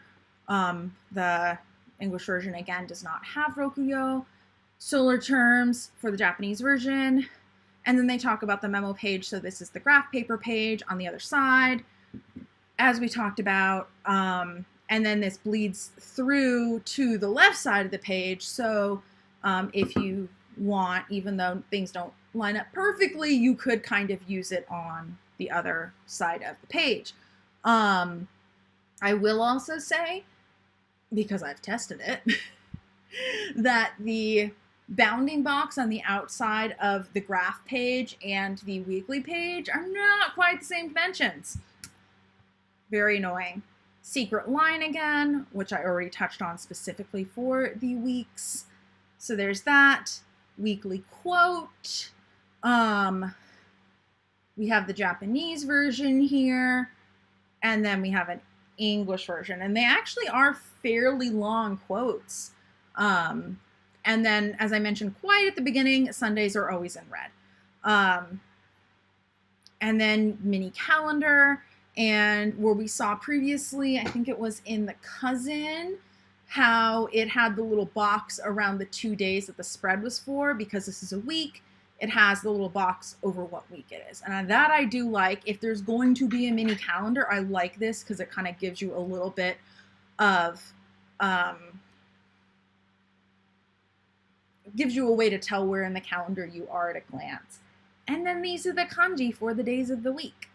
I'm pretty sure the Sunday and Monday kanji are also the they're either also the kanji for month and day, or they're very similar to it. I'm blanking on if they're identical or just very similar. And then here's the English version, with the normal,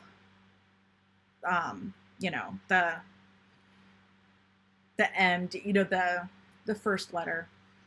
Okay, well, luckily we're kind of near the end, because yeah, Tef can't talk anymore. Ooh, shorthand note-taking at the beginning of the book has a bunch of abbreviations often used for shorthand note-taking. That is very cool. Okay, so, ooh, okay, so the Japanese version has, oh, okay, so these are English abbreviations, so they have the Japanese, they have what it means in Japanese, and they have an English in some of it. I mean, this doesn't have some English. It's interesting that it's written like half in Japanese, half in English. I would think they would put in katakana, but whatever. That doesn't especially matter. And then here's the English version that just has, I think it has slightly different ones too. Yeah, this one has number at the top. Maybe because we know that is number, they have because instead. Cool. Have a great night, Shakira. Thanks for dropping in. I appreciate it. Ackman, you're saying ballpoint pens are too scratchy for you. No smaller than a 0.4 millimeter gel pen. Ooh, I don't like the super, super skinny pens, but rarely do fine tip pens go too small for my liking, if that makes sense. Ackman, I can tell when I'm in the monthly calendar on a page just by looking at the date on the top of the page. Yes, that is true, but when you're looking at a calendar like that, for me, I like having the visual right there, because it's supposed to be an at a glance. I mean, I know it's not necessarily meant to be like real quick looking at it. They're saying like, oh, it's at a glance as opposed to going to the monthly pages, but I do like that indication of what week we're on. Number is as it is in the US, but it could also be hashtag in Britain or it should be hash in Britain. And the reason why I read hash is hashtag because, yeah, it's also the pound symbol. So anyway,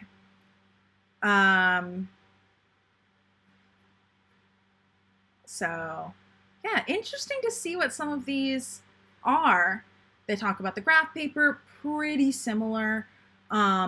Let's see, it looks like the Weeks with the January start has 71 pages. Weeks English edition January start, 75. Okay, so extra pages, probably because we don't get a couple of them. Weeks Mega January start only 215 pages. Oh, that's the one that we talked about that has the extra pages.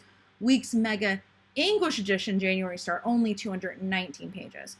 And then here's the using common items to measure size thing that I was saying was very cool. Okay, so oh, this is so cool. So they give you a ruler here and they're saying measure and write it in. That is way cool. That is so cool. I love that. Too bad they're discontinuing it, but I'm pretty sure they said they were discontinuing it. So they have it both Japanese and an English version. And I'm guessing this is inches instead of centimeters for the English one. Let's see. I mean, that specifically says centimeters.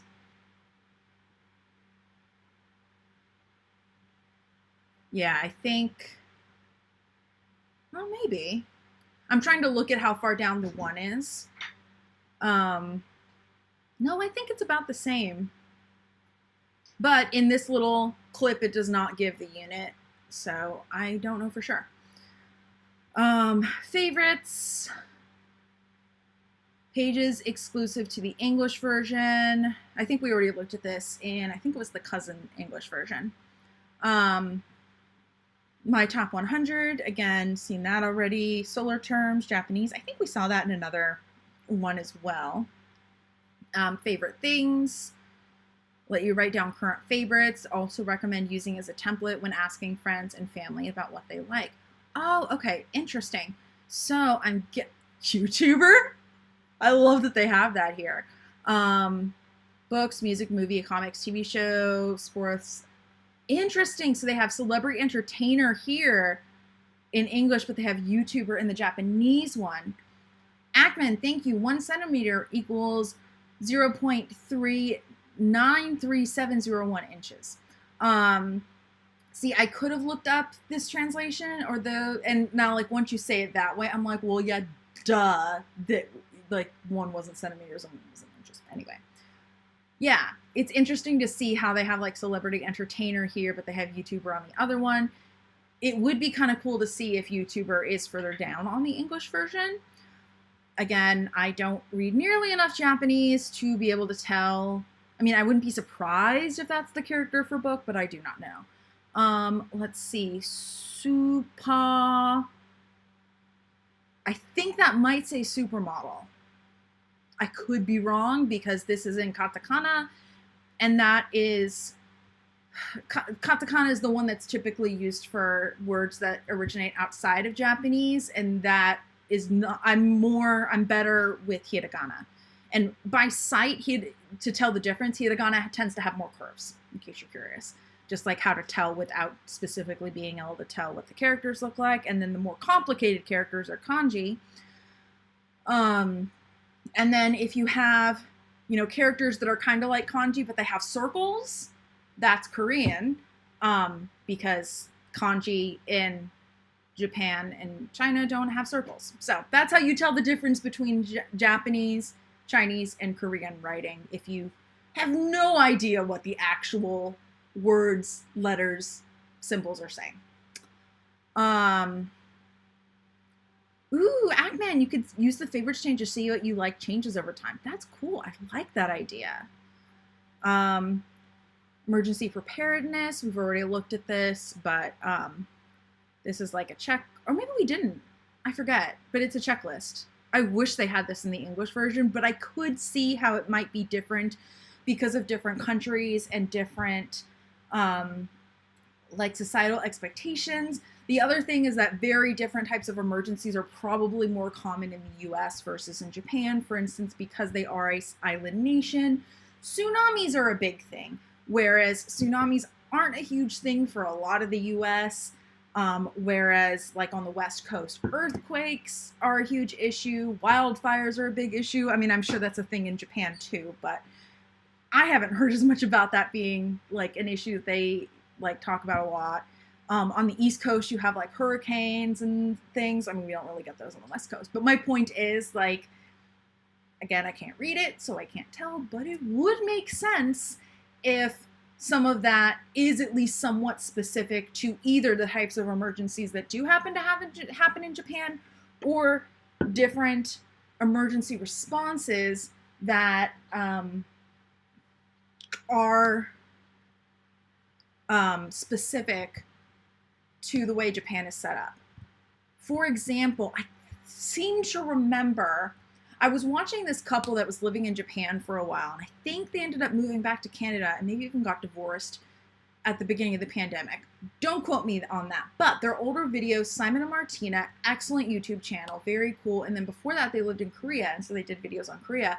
Anyway, at one point, there was like a hurricane monsoon, something like that. So I will immediately backpedal and say that is a thing in Japan.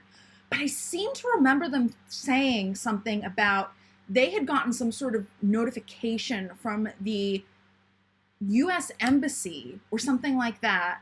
I want to say it was an email, or maybe it was an automated phone call. Don't quote me on that. But they had like heard what was going on a little bit before it started being like notices started being put up, or not notices being put up, but like in the train stations, they used the announcers to like say that there was like big, bad, inclement weather coming. It was really interesting, like the differences on how they would communicate things to people in Japan versus the US. Or maybe they do that in the US and I just don't live in an area that has enough public transit to deal with it. In Portland, we do have public transit, but unless you live downtown, it usually isn't. It's usually better to have a car. Let's just put it that way. We have like a streetcar, and if you're going from somewhere close to the streetcar to somewhere close on the streetcar, it's usually great. Luckily, I do live a pretty, it's called the Max, but it's I guess it's not technically a streetcar. It doesn't matter what it is, because we do have a streetcar, but that's different. But I think it's similar to a streetcar. But it's not a subway, because most of it's not underground. Anyway, I live about a 5-10 minute drive from the Max station, depending on traffic. So if I'm going downtown to somewhere that is close to the Max station, because the Max just like goes through downtown once, it can be good to take the Max. But parking's also usually like $5 or $6 as long as I'm not going to be there all day. So in that case, I'm like, oh, I'll just drive. It's easier. But my point is, that could be a thing in other parts of the U.S. where like they actually have good public transportation systems. It just doesn't happen to be something I'm exposed to. Okay. 365 days checkoff sheet. We've already looked at this. Age table for the Japanese version, conversion table for the Japanese version, getting the most out of the Hobonichi Japanese version, contact book.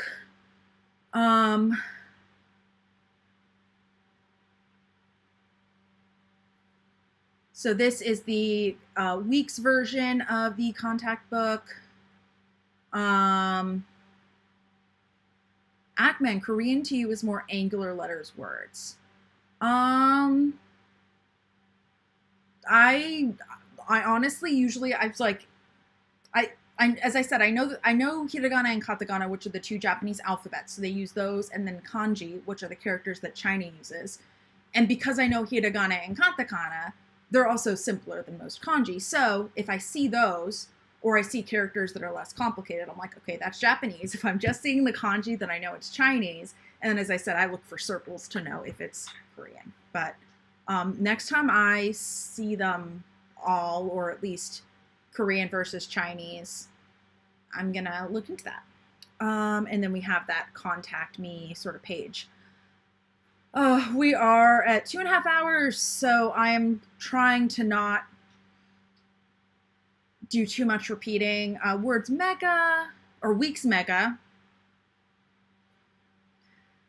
contains nearly 3 times the number of blank graph ruled pages in the back. We've already covered that. Okay. And then the last one is the 5-year. And this, I don't want to spend too much time on this. I keep saying that. And then, of course, I like go on a million tangents and talk a lot. And that's probably why my channel's not more popular, but that's okay. I'm trying. Okay. I love being on YouTube. I've come to the conclusion that where my channel is right now, it's a hobby. And that's something that took me a really long time to accept, that I cannot treat it as part of my business if it's not. And right now I'm not spending the time or the energy to really make it part of the business. So I need to accept that it's a hobby. And that there's nothing wrong with this. This is actually something I go over with coaching clients quite a bit. And of course I just said I go on a lot of tangents, and I'm going to try to be quick, but actually this is quite important for people to know and hear. So I am going to say it for anybody who is here, even though I think there's like 3 people here right now. That's okay. You 3 people. One of you's Leah. If Leah's here, then you heard this already, but that's okay. Yes, Leah, I'm still live. And I literally just said, if you're still here, you've heard this already, because I think we went over it like either yesterday or like a week ago. Anyway, so you hear people a lot of times say, in a lot of things in their life, I didn't have time to do that. And what they actually mean when they're saying I didn't have time to do that, whatever the thing is, like, you know, in the context I usually talk about it because I'm coaching Etsy sellers, we talk about like doing different tasks for working on your business, because a lot of times people do have a full-time job while they're running an Etsy shop, especially at first. But you see it in a lot of other places too. You know, I didn't have time to work out. I didn't have time to, I don't know, do the dishes, whatever it was. When people say that, what they're actually meaning is I didn't prioritize it. And there's nothing wrong with not prioritizing the thing, as long as you're honest with yourself about it. So like, you know, say, you know, you have, you know, kids, family, you know, all this sort of thing, you might not prioritize, you know, going to the gym every day. Like that is something that you've decided is not a priority for you. And that's fine. There could be other consequences to that going, I mean, as somebody who doesn't exercise a lot, I will say there are other consequences to not going to the gym every day or working out every day. But my point is that there's, like, on the face of it, there's like nothing wrong with not prioritizing it. But I don't think you should lie to yourself about it. And so if there's something that you actually care about, are you willing to make the time? What are you willing to do or not? What are you willing to not do so this thing can get done? And, you know, people say like, oh, you know, instead of spending all of your time like on YouTube or scrolling on Instagram, you could like do all this stuff and be productive. That is true. It's also true that as human beings, we need downtime. We need relaxing time. We need time when our brains are not working, when we don't have to do a lot of things, when we can rest our physical bodies, when we can enjoy ourselves. And those activities, while they might seem mindless, and it can definitely be detrimental if you're doing too much of it, they also have those relaxation activities have a very important purpose in our lives.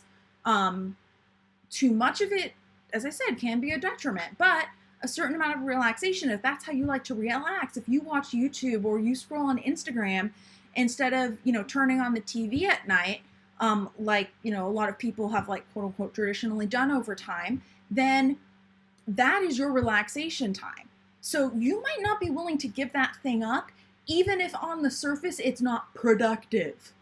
So recognizing what you're willing to prioritize and what you're not willing to prioritize will help you determine what is actually important to you. And so anyway, YouTube is one of those things that I've realized I'm willing to prioritize as a hobby. I'm not willing to prioritize as a business, which is fine because I mostly started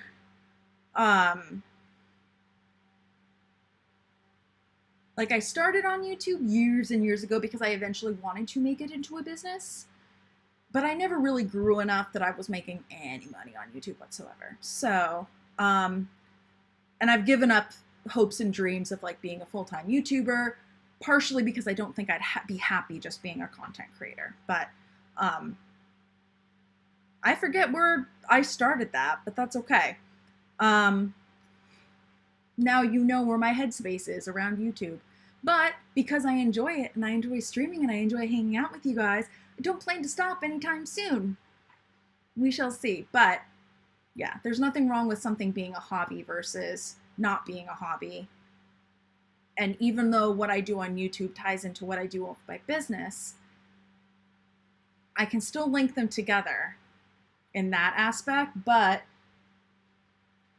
like working on something for YouTube for the most part, like does not constitute a work day for me. And I've come to terms with that.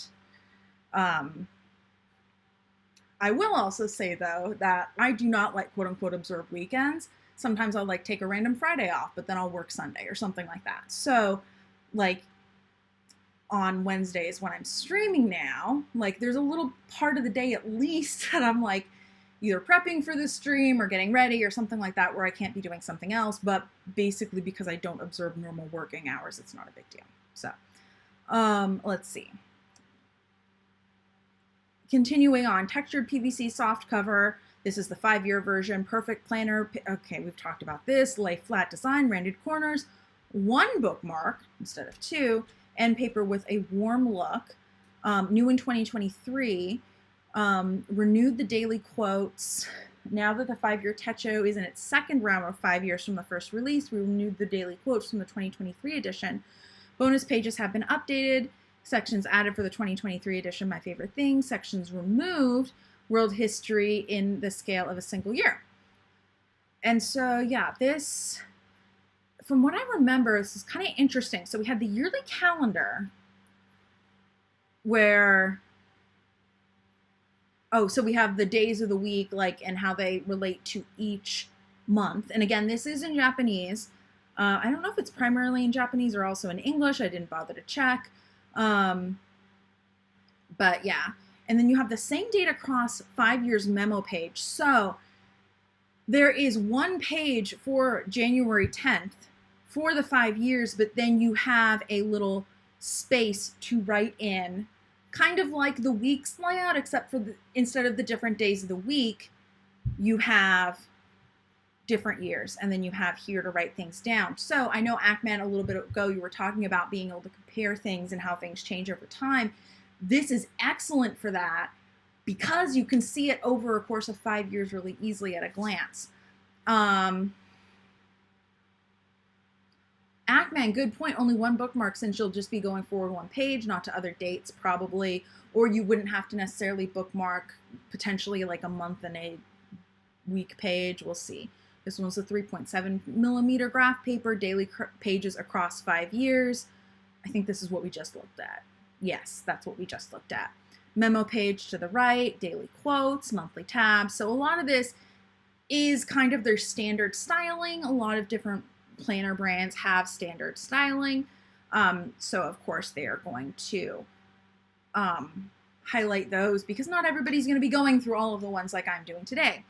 So it looks like we have yearly memo pages, graph, for 5 pages each year. Oh no, it's just 5 pages. So you have 1 page for each year for the yearly memo page. Remember this, 1 page total. Gifts. So we've seen this before. This is recording gifts, like who gave you a gift, what what you're giving people, addresses. You have lists, allows you to create 8 lists of themes of your choice. Each list fits 10 entries. So that's what that looks like.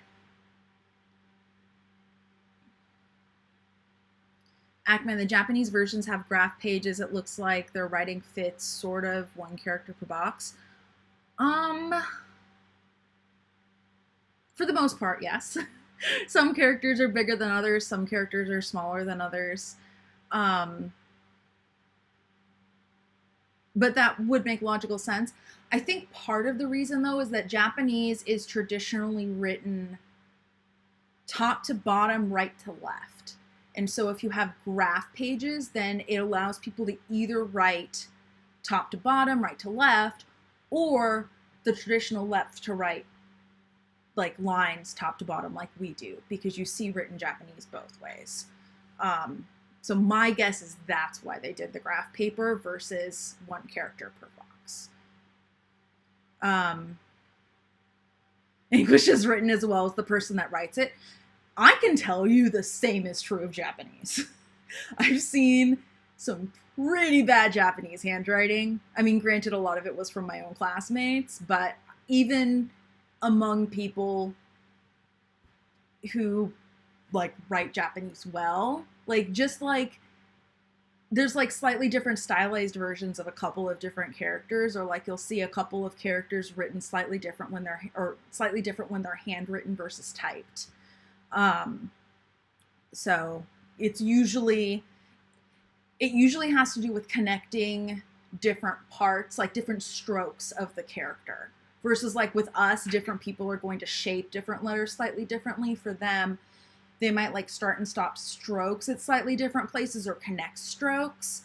I hope I'm explaining it well. I'm trying not to go into too much detail, but yes, there are slightly different ways of writing different characters. And then just like everybody, like, not everybody's gonna write an O like exactly the same every time, and some people might tend towards their O's being a little bit more like wider or taller or things like that. Like you're gonna have that sort of variation with characters as well. It's not like a cookie cutter, like everybody writes exactly the same way sort of deal. They do have like the tracing stuff, I believe, that we do like for kids that are in school learning the letters, but just because you trace over the same thing doesn't mean like everybody in the US is gonna have the same handwriting. So yeah. And luckily most of the characters are different enough that even when the handwriting gets sloppy, you can kind of tell what it is. Even for me, as I said, like I can't really read words, but I can read characters. And so like, that's kind of how I tell, like, I don't know what that says, but I know that's a ka, and I know that's a chi, or, whatever it is. Personal notes, we've had this before, where you can kind of write in info about you. Now, this is something I don't think we've seen previously. Maybe that's for a photo or something like that. Maybe it says here, write information and puts photographs or drawing in the dotted square. Okay. It's interesting how we have some of those like really small changes. Included items. So this comes in a turquoise blue paper box, sturdy and works well for storing your Techo. I could see how that could be good for storing it like after the 5 years. During the 5 years, it looks like it's meant to be used every day, so that might be a little bit impractical. User manual in Japanese, and then you have test paper. This test sheet of paper allows you to get a feel for the paper and test pen or ink compatibility before you... That is so cool, because you're going to have this planner for 5 years, and you, like, if you're going to go back and use the pages over and over again, you don't want, like, February 3rd to always be completely messed up every year, so you have a sheet of paper that you can test stuff on. That is a really cool idea. I like that. So that is all of the Hobonichi Techo books. And then I thought, coming back to this, this front page, I could have sworn that, yeah, here we go, accessories. That's what I wanted to look at. And, you know, we've been going almost 3 hours. I have to stop at 7. That's like my hard cutoff for Wednesdays. It's the only downside of switching to Wednesdays is I do have a hard cutoff at 7, but I'm usually done well before 7 p.m. Pacific, by the way. And it's 3 hours after I start. And so streams, unless there's like a really big launch or something, have no business going over 3 hours for me. There are other streams that make sense to go longer, but for me, more than 3 hours, just kind of probably not great. These are so cute. I don't know what I'd use them for, but they're like, think like a whiteout pen, except for like a washi strip, except that half of it's clear. It's like amazing. I love it. Okay, I think here's what I'm gonna do. Here's what I'm gonna do. I was not expecting this much cool stuff. This much cool stuff. So I want to, if I'm gonna look at this, since I do have a hard cutoff in 20 minutes, I don't think I have time to go through this. I'm also losing steam. If I remember, I will put up a poll on my community tab and ask you guys to vote on if you would like to go over the tools and toys section. It looks like there's the accessories and the drawer pouch, and we could do this in another stream. I'm guessing there's enough for at least an hour or two. I've said this before and I'll say it again. I would like to start making my streams a little bit shorter, maybe aiming more for like the hour, hour and a half mark, just so they're a little bit more rewatchable for people that are coming in for the replay. But we'll see. So anyway, I'll put a poll up to see if this is something you guys are interested in. If you guys are not interested in this and would rather talk about other stuff, then I'll just look at it on my own. Or maybe I could do a pre-recorded video. I don't know. Doing streams are a lot more fun, but I could see the benefits of doing a pre-recorded video. Of course, I'd just be talking to myself for the pre-recorded video, which I do half the time here anyway, so who knows. Right now we are in a time where we're not seeing quite as many launches from Erin Condren, so I am going to try to reach out to looking more at other brands. I know I've been saying I wanted to do this for a while, and then either I don't get around to it or Erin Condren has a launch. That just reminded me the affiliate newsletter went out yesterday, and I have to check it out, because usually you have to respond to the survey to get considered for a PR box very quickly. It like closes after like 2 or 3 days. So I'm going to do that right after the stream's over. But anyway, Erin Condren wants people to buy a 2023 planner now. They did that already months ago. Yeah. Yeah, they do. They have keep saying like, well, buy your 2023 planner now. I will say, if you don't need an academic planner and you're like just looking towards 2023, unless you like actually need a planner now and are planning to like pay the extra few bucks to get like the remaining of 2022, I'd wait a while to get your 2023 planner. There's probably going to be some pretty good sales around the holidays.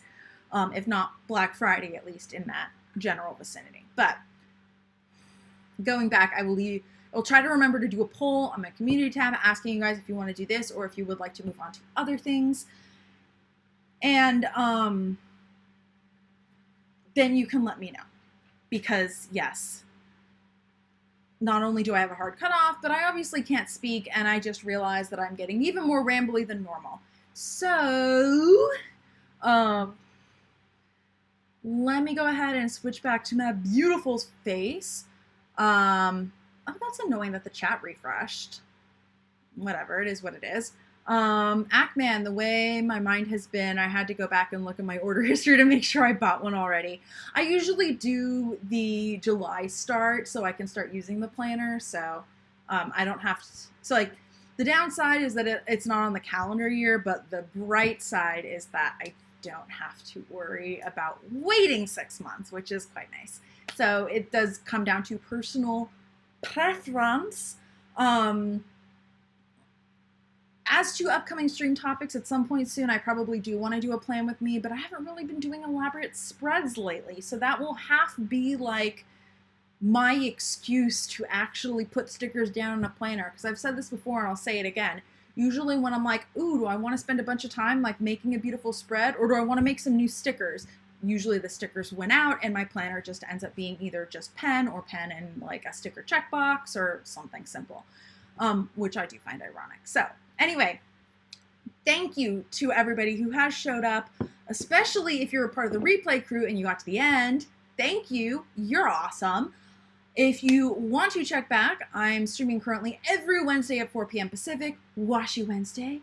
Yes, love the alliterative name. Yeah, I think I probably have something I should plug, but I can't think of it. So I think we're just going to call it a day. And I will see you all next time. Thank you for showing up. Have a good rest of your evening. Take care. Bye.